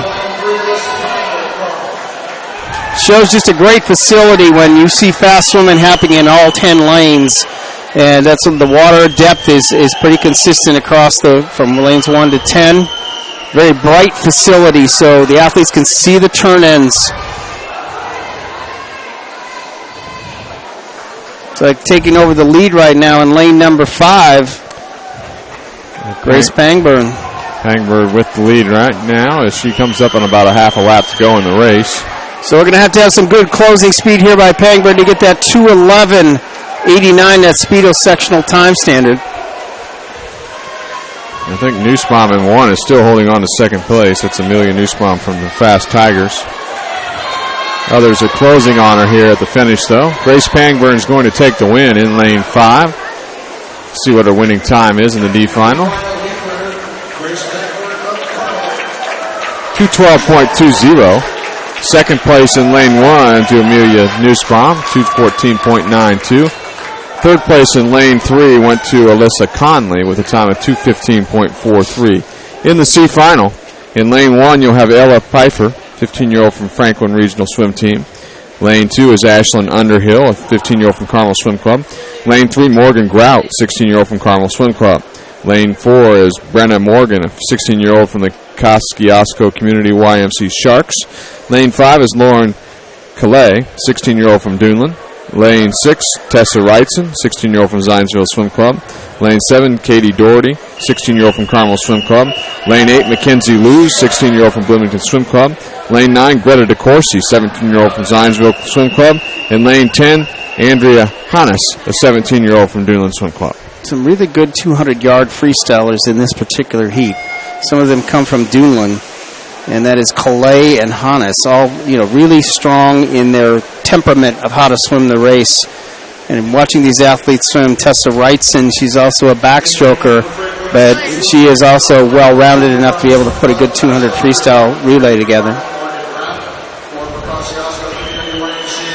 Swimmers headed to the far end of the pool now. All right, so we're watching Heat 1, now we're watching Heat 2. You don't see as much splashing off the legs here in the second heat.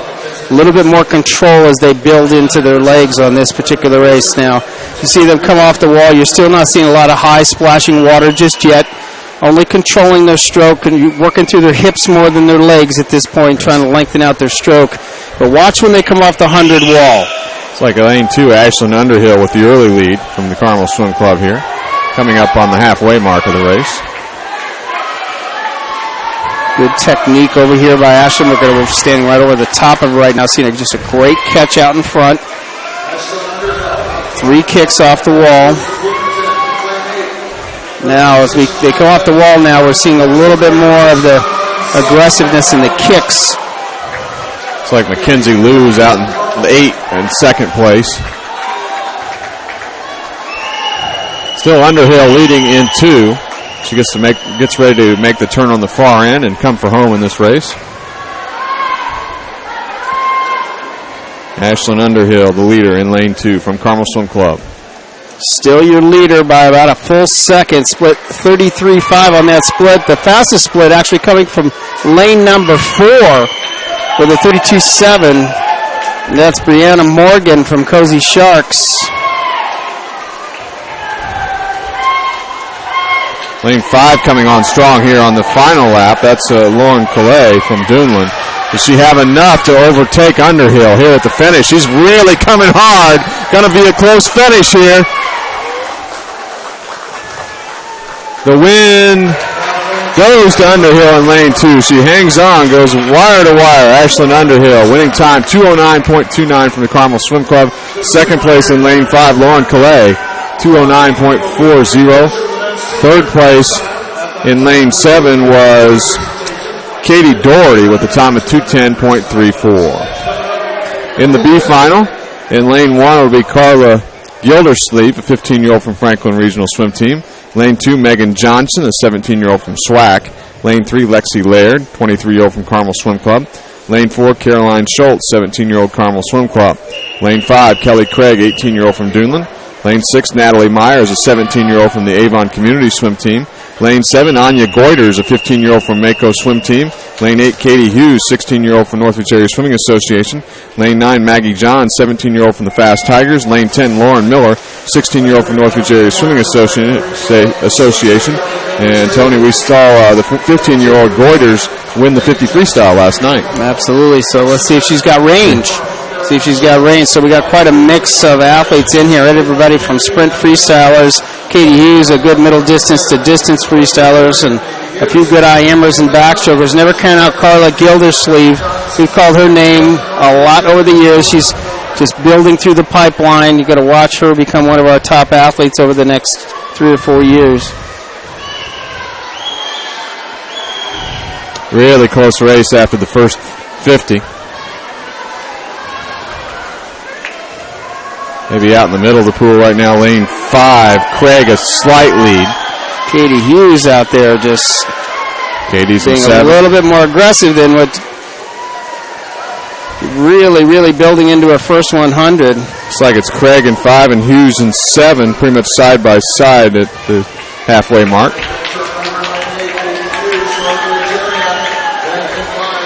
Good battles going on right now. Lane 9 looks like they're starting to make a little bit of move on this leg. That's Maggie Johns.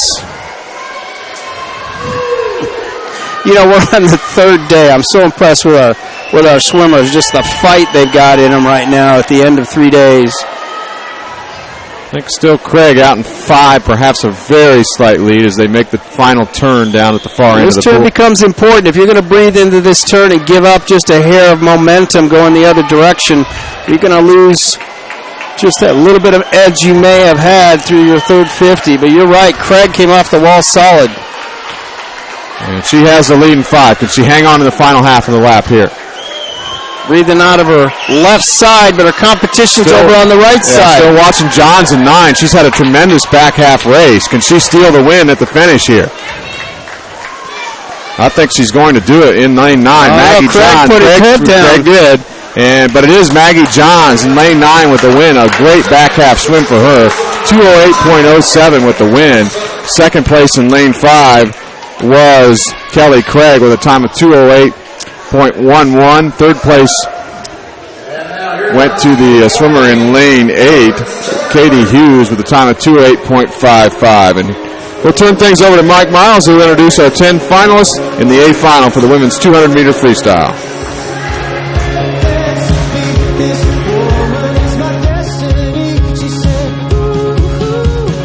In lane 1 for Crown Point Swim Club, Hannah Kukaruga. 2 for Carmel, Morgan Miller. In 3 for Carmel, Trudy Rothrock. In 4 for Carmel, Kelly Pash. 5 for Carmel, Veronica Burchell. 6 for Carmel, Claire Adams. In 7 for Carmel, Emma Norden. In 8 for Carmel, Sammy Burchell. In 9 for Zionsville Swim Club, Kylie Mihawk. And in 10 for Fishers Area Swimming Tigers, Lauren Parrish. A final heat in the women's 200 freestyle. And Tony, pretty incredible here. 8 of the 10 swimmers are from Carmel Swim Club, and including a 14-year-old from Carmel Swim Club, Kelly Pash, in this field. And I know, talking to her coach, Ian Murray, earlier, he thinks she's got a legitimate shot at Olympic trials qualifying. She's got a couple of teammates out there, including Claire Adams and including Emma Norden, that are also very accomplished 200 freestylers to help take her through this race. Yeah, the meet record is 2:00.41, and the Olympic trial cut, which Tony just talked about, some swimmers going for it here, 2:02.39. 2:02 is a tough standard, and not just, this is one of the tougher ones. You got to really swim a lights-out perfect race to be able to get that 2:02. Emma Norden's just showing her efficiency, just amazing efficiency like she always does. So the competition's there, some inter-squad competition as well. We're looking for the times. We're looking to see if we can notch up one more Olympic trial time standard here in the women's 200 freestyle. Norden and Pash out strong.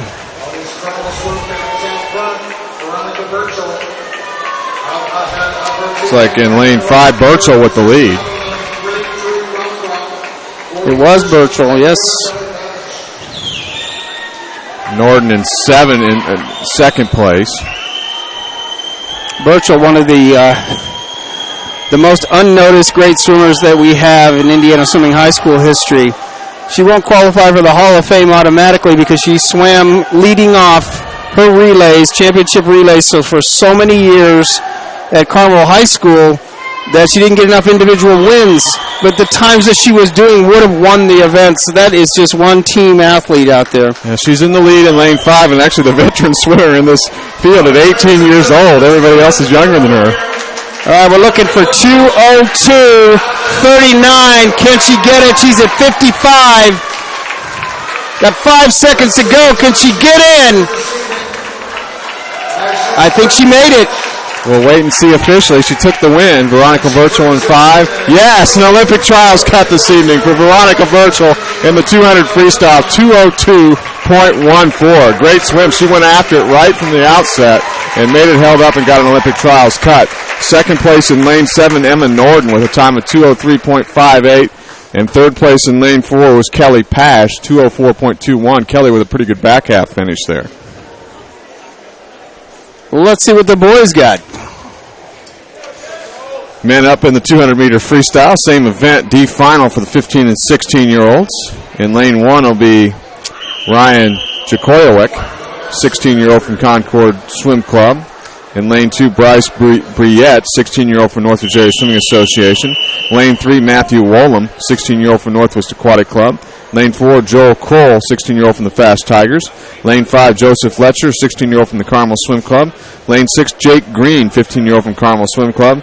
Lane 7, Jack Wolford, 15-year-old from Noblesville Swim Club. Lane 8, Max White, 15-year-old from the Howard County Aquatics. Lane 9 will be Gavin Beza, 16-year-old from the Lake Central Barracudas. And in lane 10, Ben McAteer, 16-year-old from the Lawrence Swim Team.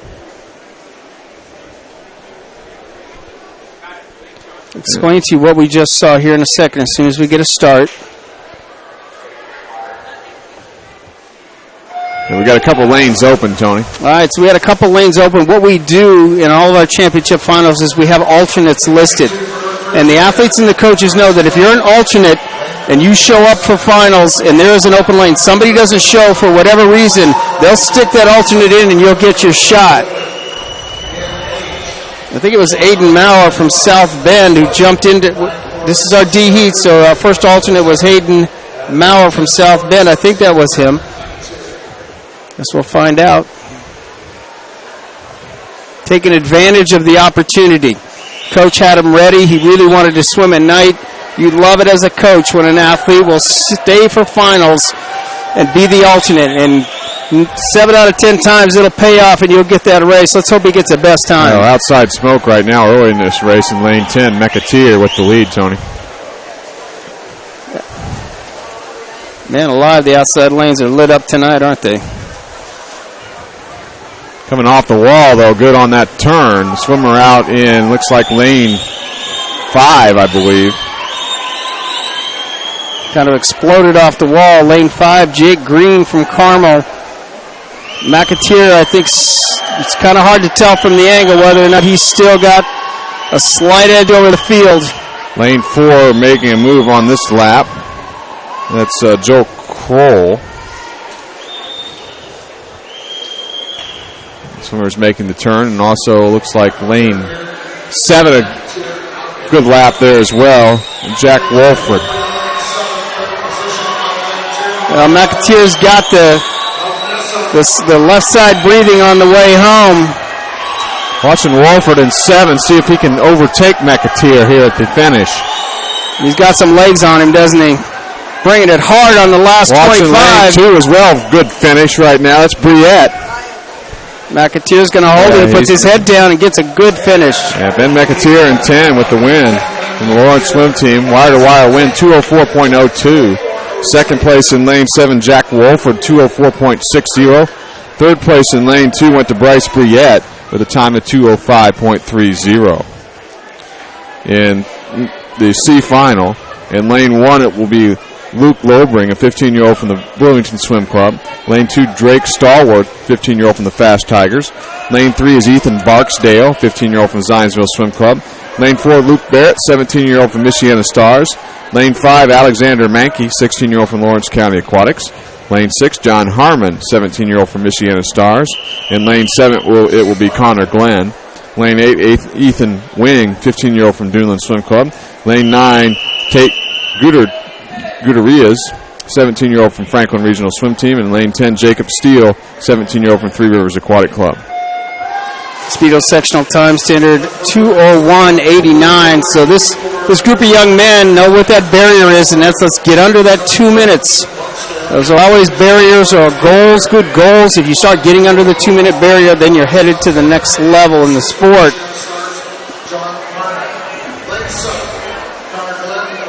Lane number 4 right now, looking strong on the way out. That's Luke Barrett. Also lane 9 there. That would be Gutierrez.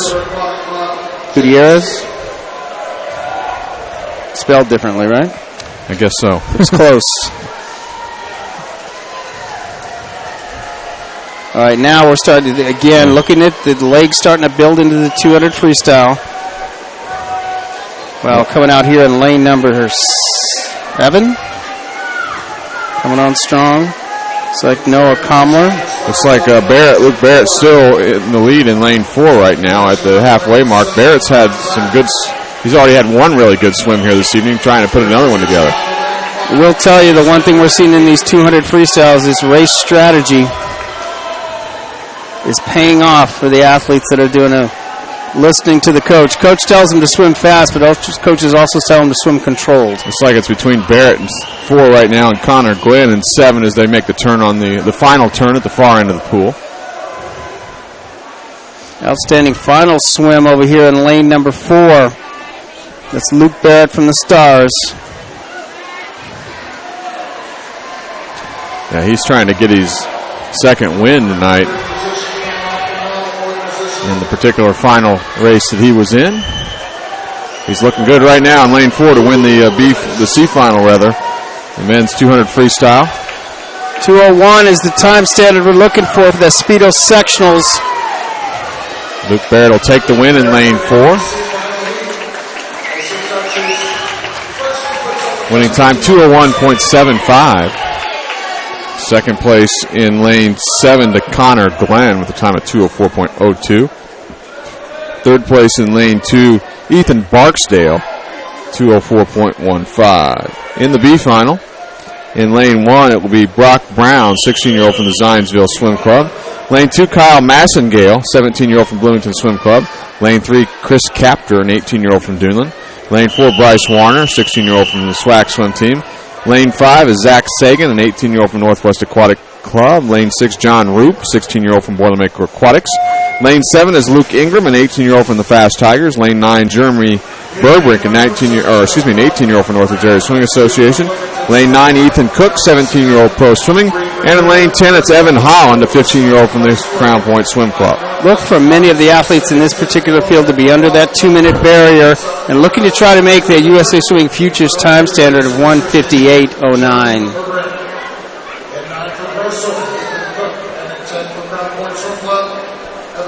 Your leader in lane number 5 in this B heat is Zach Sagan from NAX.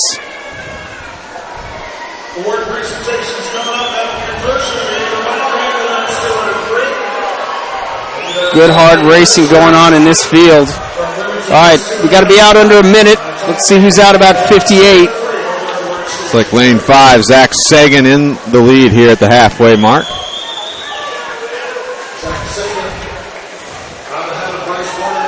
Zach Sagan, 58.1, your early leader.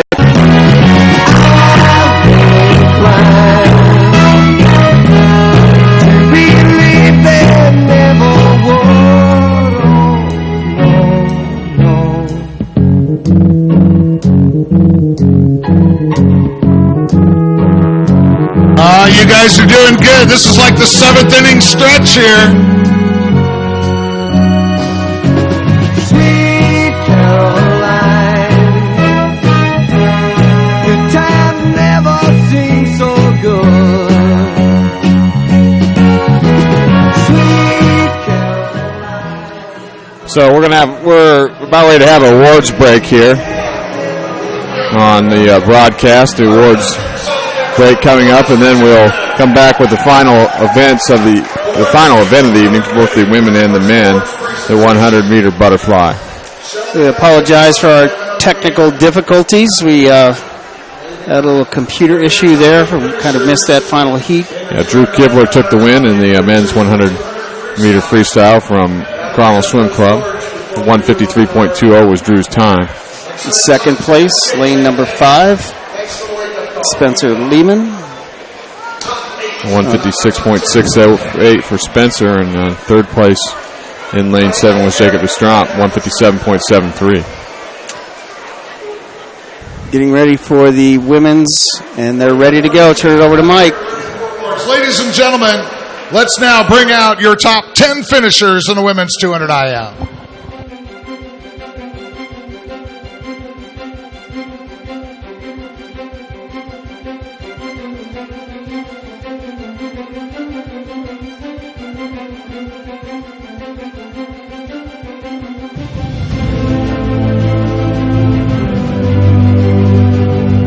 Your 10th place finisher in the women's 200 IM. From Northwest Aquatic Club, Zoe Toscos.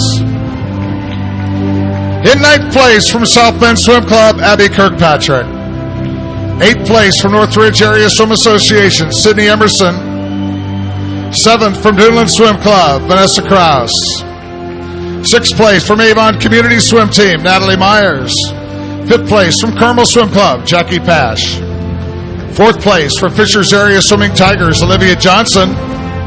3rd place from Washington Township Swim Club, Carly Mercer. 2nd place from Carmel, Sammy Burchell. And the 2016 Indiana Senior Long Course Champion of the Women's 200 IM from Fishers Area Swimming Tigers, Lauren Edelman, with her time, betters the Olympic trial cut time at a 2:18.08. Congratulations to Lauren Edelman and all the top 10 competitors in the Women's 200 IM event this evening.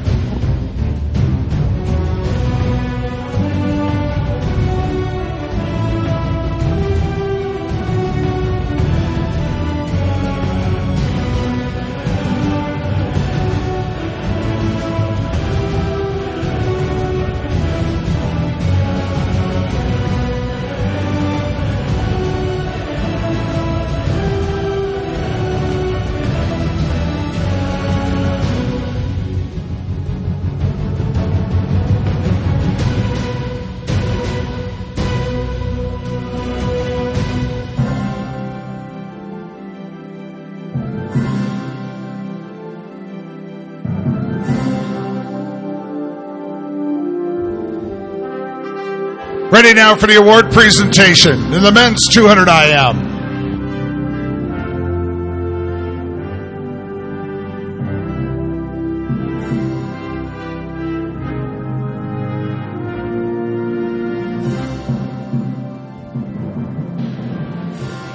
Tenth place finisher from Fishers Area Swimming Tigers, Jodo Owasi. 9th place from Zionsville Swim Club, Tyler Harmon. 8th place from Newburgh Sea Creatures, Jake Heidecker. 7th place from Zionsville Swim Club, Andrew Schuler. 6th place, Swimming Unattached Bloomington Swim Club, Matthew Jordan. 5th place from Duneland, Gary Cospade. 4th place from Carmel Swim Club, Andrew Cushon. 3rd place from Northwest Aquatic Club, Jackson Kent. Placing 2nd from Carmel, Charles Vaughn, and the 2016 Indiana Senior Long Course Champion in the men's 200 IM from Northridge Area Swim Association in a time at 2:07.91, Spencer Lehman.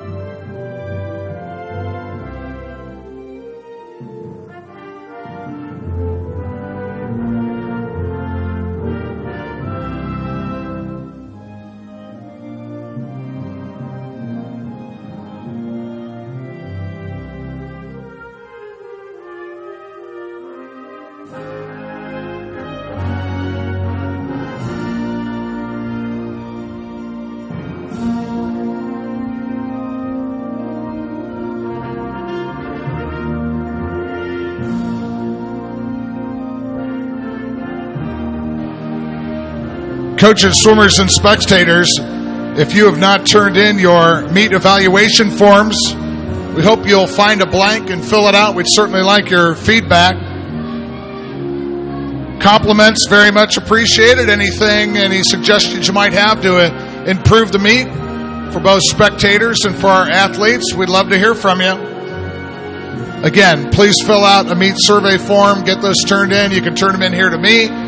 Turn them into the head table or one of the desks downstairs. We'll collect those up. We value that input.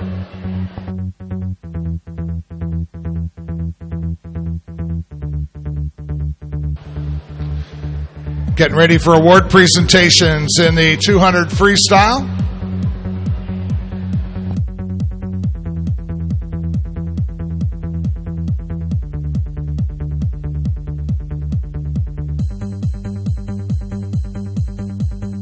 Here they come, your top 10 finishers in the women's 200 freestyle events.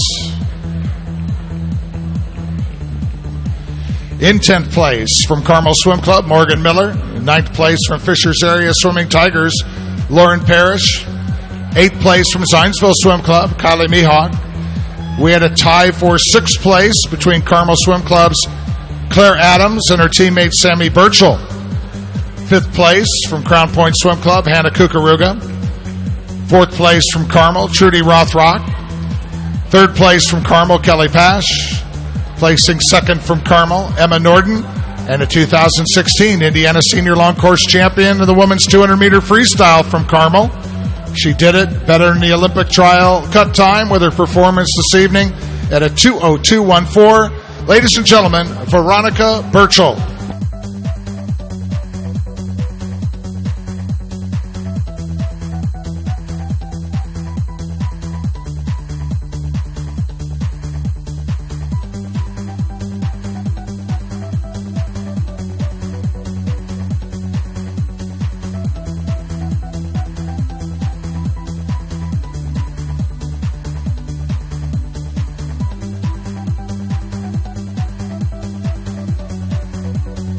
One more award presentation to go in this break. Then we'll be heading into our final events of this championship meet in the 100 butterfly.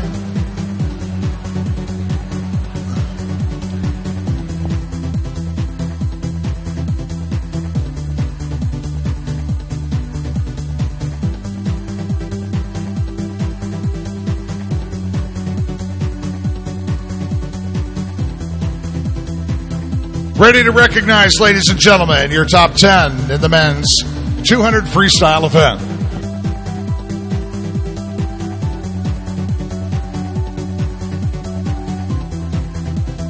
In 10th place from Northwest Aquatic Club, Ryan Husing. 9th place from Northwest Aquatic, Jackson Kent. 8th place from Northridge area, Logan Elijah. 7th place from Duneland, Nick Hannes. 6th place from Northridge area, Seth Kripe. 5th place from Avon Community, Grant Sprout. In 4th from Carmel Swim Club, Troy Lee. 3rd place from Franklin Regional, Jacob Destram. The 2nd place finisher from Northridge Area Swim Association, Spencer Lehman. And a 2016 Indiana Senior Long Course Champion of the men's 200 free from Carmel Swim Club, Drew Kibler, in a time of 1:53.20.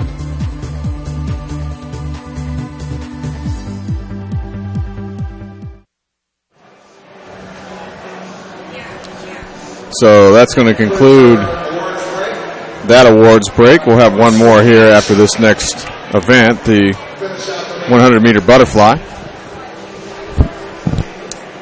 The women are up first for the D final for 15 and 16-year-olds in the D final.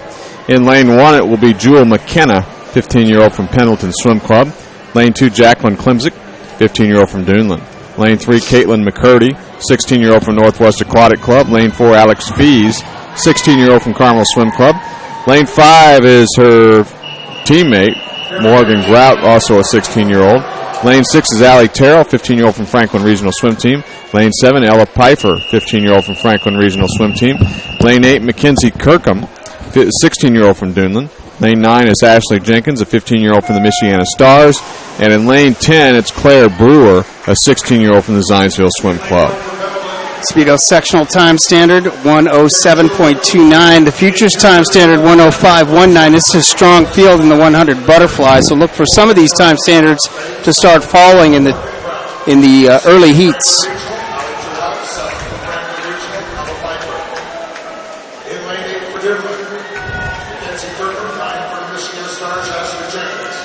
Like lane 8 maybe out strong. That's Kirkham from Duneland. I think what you're seeing right here with a lot, we've been calling Chesterton, Duneland throughout the high school and the club. They're going to be back with a lot of young girls. You can see a lot of them swimming in finals tonight, challenging for a spot at the high school state championships next year. See if Kirkham can hang on in lane 8.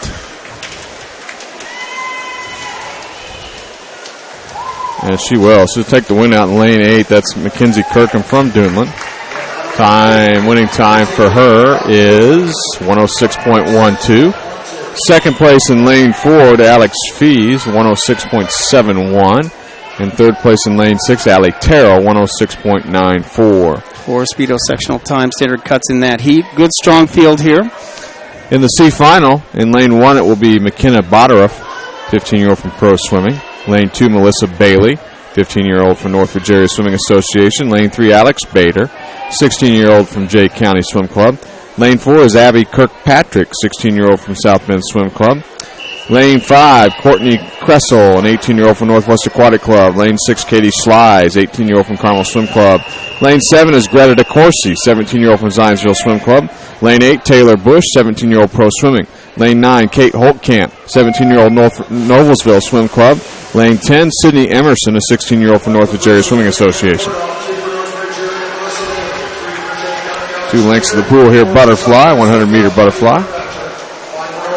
100-meter butterfly is exactly what it says. It's 100 meters, so all the energy and all the legs can't be used up in the first 35 meters. Not as much speed as far as the speed comes through easy speed through your stroke efficiency. Lane number 7, your leader at 30.5. That's Greta DeCourcy from Zionsville. Again, futures time standards 105.19. Close race here. Really close. Looks like we've basically got almost all 10 swimmers still in contention for the win with a half a lap to go here. Watching lane 4 come on a little bit here at the finish. Abby Kirkpatrick. Can she overhaul DeCourcy in 7? Right next to DeCourcy in 8 coming on strong. That's Bush who takes the win. It's actually lane 4, Abby Kirkpatrick. Winning time for Abby, 106.41. Second place in lane 7, Greta DeCourcy, 106.59. Your third place finisher in lane 8 was Taylor Bush with a 106.63. In the B final, in lane 1, it will be Grace Pangburn, 15-year-old from Carmel Swim Club. Lane 2, her teammate Jackie Pash, 17-year-old from Carmel Swim Club. Lane 3, Katie Ducker, 17-year-old from SWAC. Lane 4, Hannah Pugh, 15-year-old from the Southeastern Swim Club. Lane 5 is Ashlyn Walsh, 15-year-old from Irish Aquatics. Lane 6, Kylie Sutherland, an 18-year-old from Southeastern Swim Club. Lane 7, Megan Ronci, 17-year-old pro swimming. Lane 8, Sophie Bader, 18-year-old Jay County Swim Club. Lane 9, Reagan Tom, 18-year-old from Pacesetter Aquatics. And in lane 10, it's Ashlyn Underhill, 15-year-old from Carmel Swim Club. Well, we saw both the girls from Southeastern Swim Club, Sutherland and Pugh, take out their flies. Really strong. Pugh's taking it out here, but watch Katie Ducker over there in lane number 3 from SWAC. Strong back half on her 100 fly. It's like Pugh will have the lead out in lane 4 at the turn. Pugh with a good 29-0 split, kind of hung on the wall just a hair. And that allowed lane 5 to catch up a little bit. Ashlyn Walsh from Irish Aquatics. Now watch Katie Ducker over here in lane 3, really building her tempo into the back half of this swim. Really, really good closer. Looks like Walsh with a slight lead in 5. Here comes Ducker in 3. Also in 2, Jackie Pash.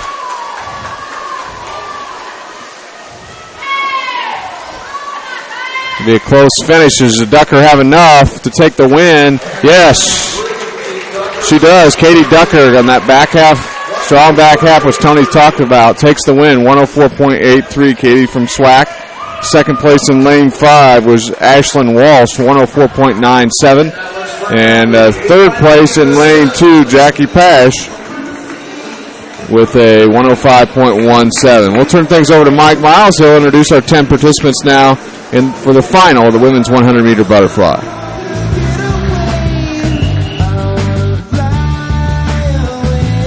In lane 1 for Northwest Aquatic, Abby Young. 2 for Carmel, Caroline Schultz. And 3 for Carmel, Trudy Rothrock. In 4 for Crown Point, Hannah Kukaruga. 5 for Carmel, Veronica Burchell. In 6 for Duneland, Vanessa Kraus. 7 for Washington Township, Carly Mercer. In 8 for Mako, Anya Getters. 9 for Northwest Aquatic Club, Abby Johnston.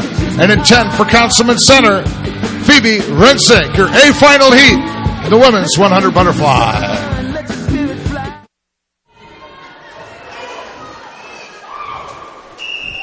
So we've got Veronica Burchell in this heat. We saw her get an Olympic trial cut just a moment ago in the 200. We saw this particular field battle each other in the 200 fly final with 3 Olympic trial cuts. Olympic trial cut 101.19. Kukaruga, Burchell, Kraus, even Carly Mercer. But we're seeing some repeat swimmers from early swims. We have to see how that affects them. See if Burchell can win the Toughest Nails Award and repeat back-to-back 200 300 fly Olympic trial time standards. Yeah, the meet record 59.84. We talked about last night in the 200. Vanessa Kraus had a strong back half. Shorter race here, though. You're right, but again, just we saw Katie Ducker close in the last 35 meters as well.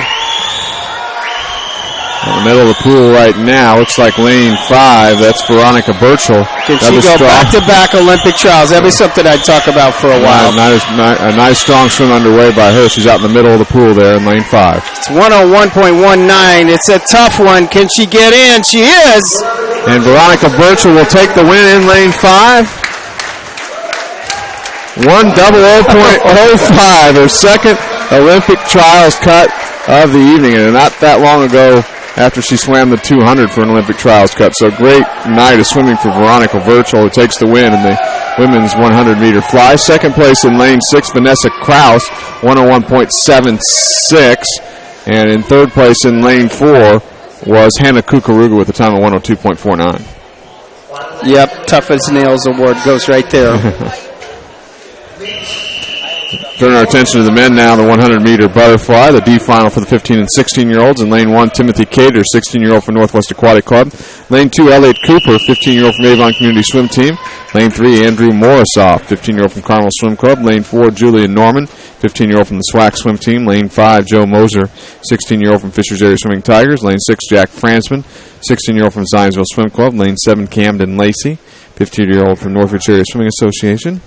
Lane 8 is Trey Cooley, 16-year-old from SWAC Swim Team. Lane 9, Noah Yarian, 15-year-old from Northwest Aquatic Club. And in lane 10, Jonathan Bledsoe, 15-year-old from Carmel Swim Club. Now, Jack Fransman showed his speed on the way out in the 200 IM in this 50 fly. He'll be first at the wall. By the way things look right now, trying to hold that stroke throughout the first 50. Split 27.90. Speedo sectional time standard 00.59. Keep an eye over there in lane, in the middle of the pool. It's lane number 5. It's Joe Mosier battling lane number 4 right now. Julian Norman. Norman, a good distance swimmer, so he's going to have some good legs at the end. Yeah, Norman looks like he has the lead. Lane 10 coming on strong as well. And Norman will take the win in lane 4. See what Julian's winning time was. 1:00.13. Second place in lane 5, Joe Moser. 1:00.67. Third place in lane 8 to Trey Colley. 101.52 Trey's time. In the C final, in lane 1, Wes Embry, 17-year-old from SWAC. Lane 2, Jota Owasi, 15-year-old from the Fast Tigers. Lane 3, Seth Kripe, 18-year-old Northwich Area Swimming Association. Lane 4, Drake Stallworth, 15-year-old from the Fast Tigers. Lane 5, Jacob DeStromp, 15-year-old from Franklin Regional Swim Team. Lane 6, Tim Bennett, 15-year-old from Washington Township Swim Club. Lane 7, Luke Bradford, 17-year-old from Cardinal Community Swim Club. Lane 8, Cam Kripe, 17-year-old Boilermaker Aquatics. Lane 9, Jake Way, 17-year-old Zionsville Swim Club. And in lane 10 is Camden Cope, 17-year-old from Northwich Area Swimming Association.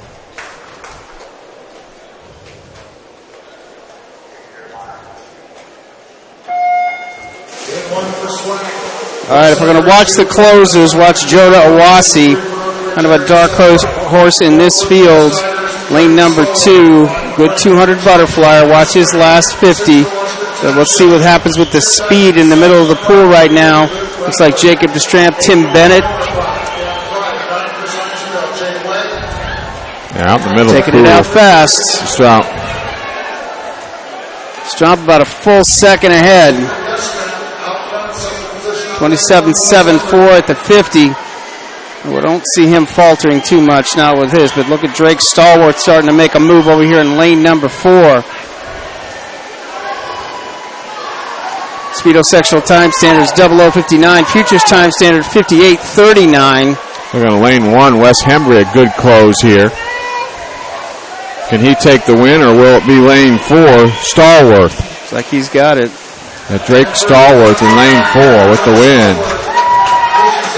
59.52 for Drake. Second place in lane 5, Jacob DeStromp, 59.69. Third place in lane 1, Wes Embry with a time of 59.80. In the B final, in lane 1, it's Noah Tallman, 16-year-old from Center Grove Aquatic Club. Lane 2, Jeremy Burbrick, 18-year-old from Northwich Area Swimming Association. Lane 3, Wyeth Brock, 18-year-old from Indian Creek Aquatic Club. Lane 4 is Ryan Horosic, 16-year-old from the Mako Swim Team. Lane 5, Jackson Kent, 17-year-old Northwest Aquatic Club. Lane 6, Troy Lee, 18-year-old from Carmel Swim Club. Lane 7 is Andrew Couchon. He's a 16-year-old from the Carmel Swim Club. Lane 8, Paul Gabbert, 16-year-old from Lawrence County Aquatics. Lane 9, Jackson Miller, 16-year-old from Washington Township Swim Club. And Lane 10, Chase Chastain, a 16-year-old from SWAC Swim Team. What we're seeing here is something that we don't see traditionally in high school season. These athletes almost repeat the same event over and over and over again. Now these guys are expanding their, going back to some of the events they haven't gotten to swim in quite a while. Troy Lee, for an example, primarily a freestyle lane number 6, getting to swim the 100 butterfly here. Jackson Kent from NAX, also a pretty accomplished freestyler. Not only might be events that they're not used to swimming, now they're also swimming at long course meters as well. Field looks pretty long and strong. Nobody looks choppy out there. Nobody looks choppy out there right now. Good strong finish here. It's like lane number 5 starting to eke it out. Jackson Kent from Nax. See if he's got enough to hang on at the finish. I believe he will. Right on the finish. Jackson Kent, lane 5, the winner. 58.36 for Jackson. Second place in lane 2 was Jeremy Burbrick, 59.01. And third place in the B final went to the swimmer in lane 4, Ryan Horosic, with a time of 59.10. We've got one race left here, the 2016 Indiana Swimming Short Course Championship, sponsored by Speedo. It's the A final for the men in the 100-meter butterfly. And we'll turn things over to Mike Miles to introduce the participants. Listen up, y'all, cause this is it. The beat that I'm banging is delicious. In lane 1 for Warren Aquatics, Jackson Sandala. 2 for 3 River Aquatic, Gabe Swartzen. 3 for Greenfield Community Aquatic, Zach Cook. 4 for Northwest Aquatic, Ryan Husing. 5 for Avon Community, Vince Partlow. And 6 swimming unattached, Bloomington, Matthew Jordan. 7 for Carmel Swim Club, Drew Kibler. In 8 for Zionsville, Andrew Schuler. 9 for the Michiana Stars, Cole Short. And in 10 for Zionsville Swim Club, Tyler Harmon. A final in the men's 100 butterfly.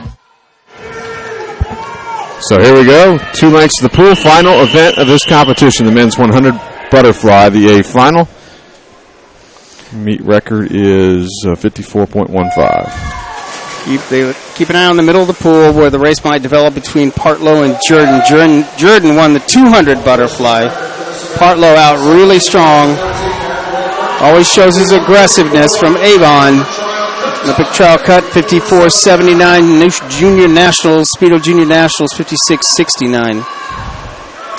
Partlow out in 5. Partlow out strong 25.88. Putting the hammer down if he can come home 29. It came up really strong over here in lane number 4. It was Ryan Housing really just nailing its turn. Yeah, here comes Ryan in lane 4, challenging now Partlow for the win in 4 and 5. It's Housing in 4 and Partlow in 5. Stroke for stroke to the finish. Housing might be pulling ahead just at the finish. Oh, short stroke. And it is Ryan Housing with the win in 4, 55.33 the time for Ryan. In second place in lane 5 was Vince Partlow, 55.59. And in third place in lane 9 went to Cole Short with a time of 56.78. So we're going to finish up our evening with awards presentations for the men and women's 100 butterfly, also some team awards. So we'll have the awards presentation with Mike Miles coming up here shortly for the 100-meter butterfly races. And just a reminder, Tony and I will be back with webcast coverage next weekend at the IU Natatorium downtown Indianapolis for the age group state championships on the Indiana Swimming Broadcast Network. That's never a boring meet, is it? No, that is. Seeing a lot of meet, and it's well attended. So if you and I have been broadcasting together for about 10 years now, that means if you take 10 years off of these 18-year-olds, we've been watching these kids grow up through age group all the way through high school, now heading off and sometimes competing in college when we see them in the summer championships. Yeah, that's an interesting point. I have a good friend of mine that went to the girls' state championships in February and watched Carmel win their 30th consecutive, and he had mentioned to me about the great effort of Claire Adams, and I said, you know what, I've been watching her swim since she was 12 years old. Yeah. That's absolutely true. I mean, I guess we have an idea who to watch for in each one of these heats now. It's not something that is foreign to us. We know. And the one thing I think that I'm watching right now on the pool deck is the camaraderie between the athletes on the pool deck. They're good friends. They're friendly rivals. These guys hang out with each other probably on social media, just keeping communication with each other. They attend camps together. So, the kids get it. The kids really get it. It's Team Indiana at its best, and these kids are the leaders of Team Indiana. So, pretty neat. So I'm going to ask my camera guy here to give me one more shot of the entire.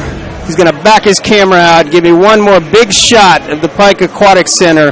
Slow and smooth all the way to the right. Show us all the way from the left side to the right side just how beautiful this facility is and how thankful we are for making it our home for the last 3 days. Again, 50-meter pool, 25 warm-up, warm-down pool at the end. Scoreboard, 2 scoreboards, one at the starting end down here with us, one at the turn end at the other, and he's going to take it all the way into the stands so you can see our spectators that have attended our championship this evening. So we are very, very thankful for having this opportunity to have one of the best meets, the largest senior state championship in Indiana swimming history here at Pike Aquatic Center. Yeah, and this was really the first major event for this facility, the Pike Aquatic Center, and everyone did an outstanding job here. Fantastic facility, and took a lot of volunteer effort to move the bulkhead back and forth a couple times a day to transition the pool from short course yards to long course meters.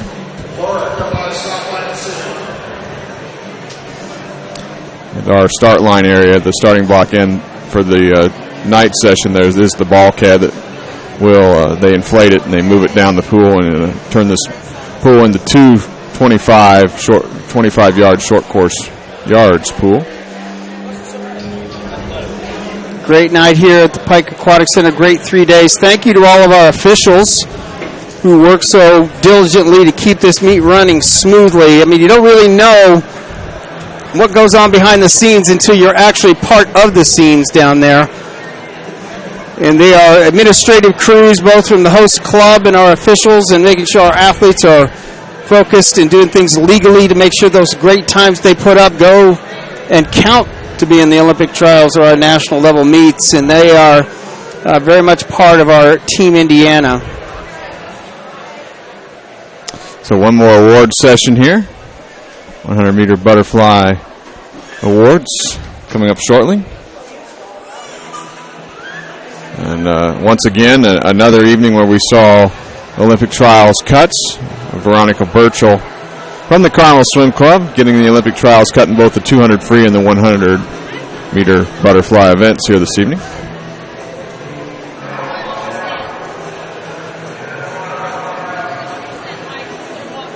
And ladies and gentlemen, ready now for the award presentation. Let's turn things over to Mike Miles. Butterfly.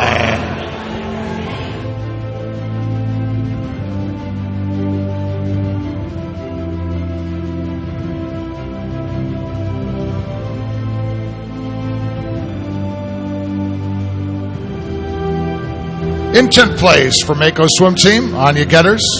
9th place from Northwest Aquatic, Abby Young. 8th place from Carmel, Caroline Schultz. 7th place from Councilman Center, Phoebe Renzick.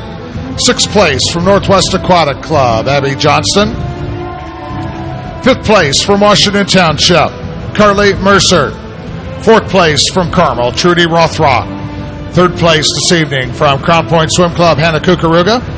Placing second from Duneland, Vanessa Krause, and a 2016 Indiana Senior Long Course Champion of the Women's 100 Butterfly from Carmel Swim Club, Veronica Burchell, with a time that bettered the Olympic trial cut standard for this event at a 1:00:05.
All right, waiting for our 100 butterfly awards for men. Ryan Housing, the champion. Award presentation coming up for the men's 100 butterfly. And that'll be the final awards presentation. And all we have left is team scores and cleaning up the facility. Been doing a really, really good job of that throughout I'm more impressed. They must really understand how important it is to take care of the facility. I see the coaches and the athletes really cleaning up after themselves here at the Pike Aquatic Center. Let's turn things back over to Mike Miles. Looks like we're about ready for the men's 100-meter butterfly awards presentation. And ready now for the award presentation. In the men's 100 butterfly, in 10th place from Zionsville Swim Club, Tyler Harmon. 9th place from Zionsville, Andrew Schuler. 8th place from Three Rivers Aquatic, Gabe Swartzen. 7th place from Carmel, Drew Kibler. 6th place from Warren Aquatics, Jackson Sandola. 5th place from Greenfield Community Aquatics, Zach Cook. 4th place, swimming unattached from Bloomington Swim Club, Matthew Jordan. 3rd place from the Michiana Stars, Cole Short. Placing second for Maybon Community, Vince Partlow. And the 2016 Indiana Senior Long Course Champion of the men's 100 butterfly from Northwest Aquatic Club, Ryan Husing, with a swim of 55.33.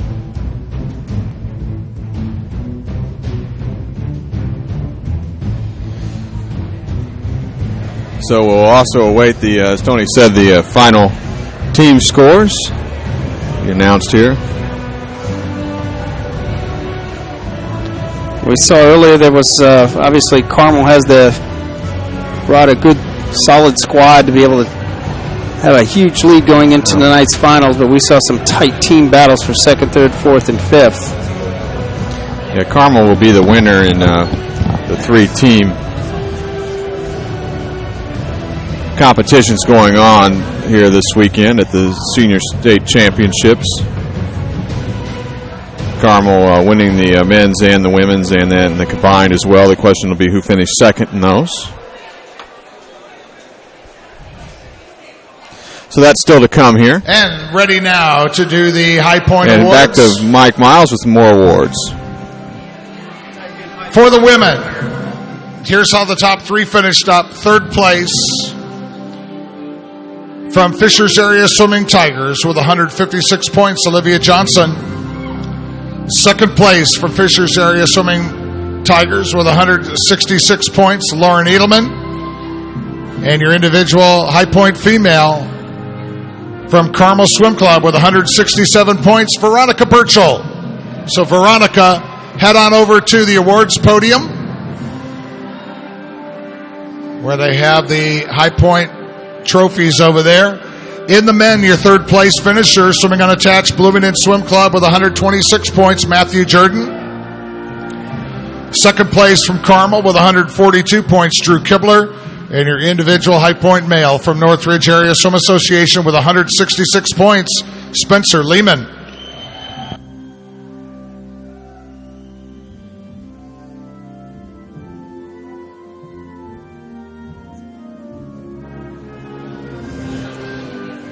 In the women's team awards, I'm just going to read off the top 5. In 5th place with 402.5 points, Pro Swimming. 4th place with 555 points, Northridge Area Swim Association. 3rd place with 654 points, Duneland Swim Club. 2nd place with 930 points, Fishers Area Swimming Tigers. And your women's team champions, Carmel, with 2,503.5 points.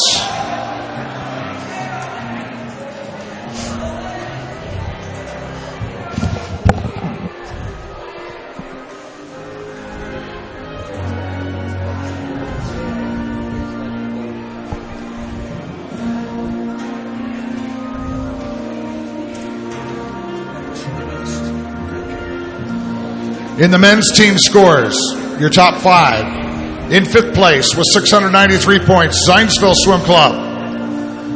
Fourth place with 725 points, Fishers Area Swimming Tigers. Third place with 825 points, Northwest Aquatic. Second place with 1,042 points, Northridge Area Swim Association. And your men's team champions, Carmel Swim Club, with 1,279 points.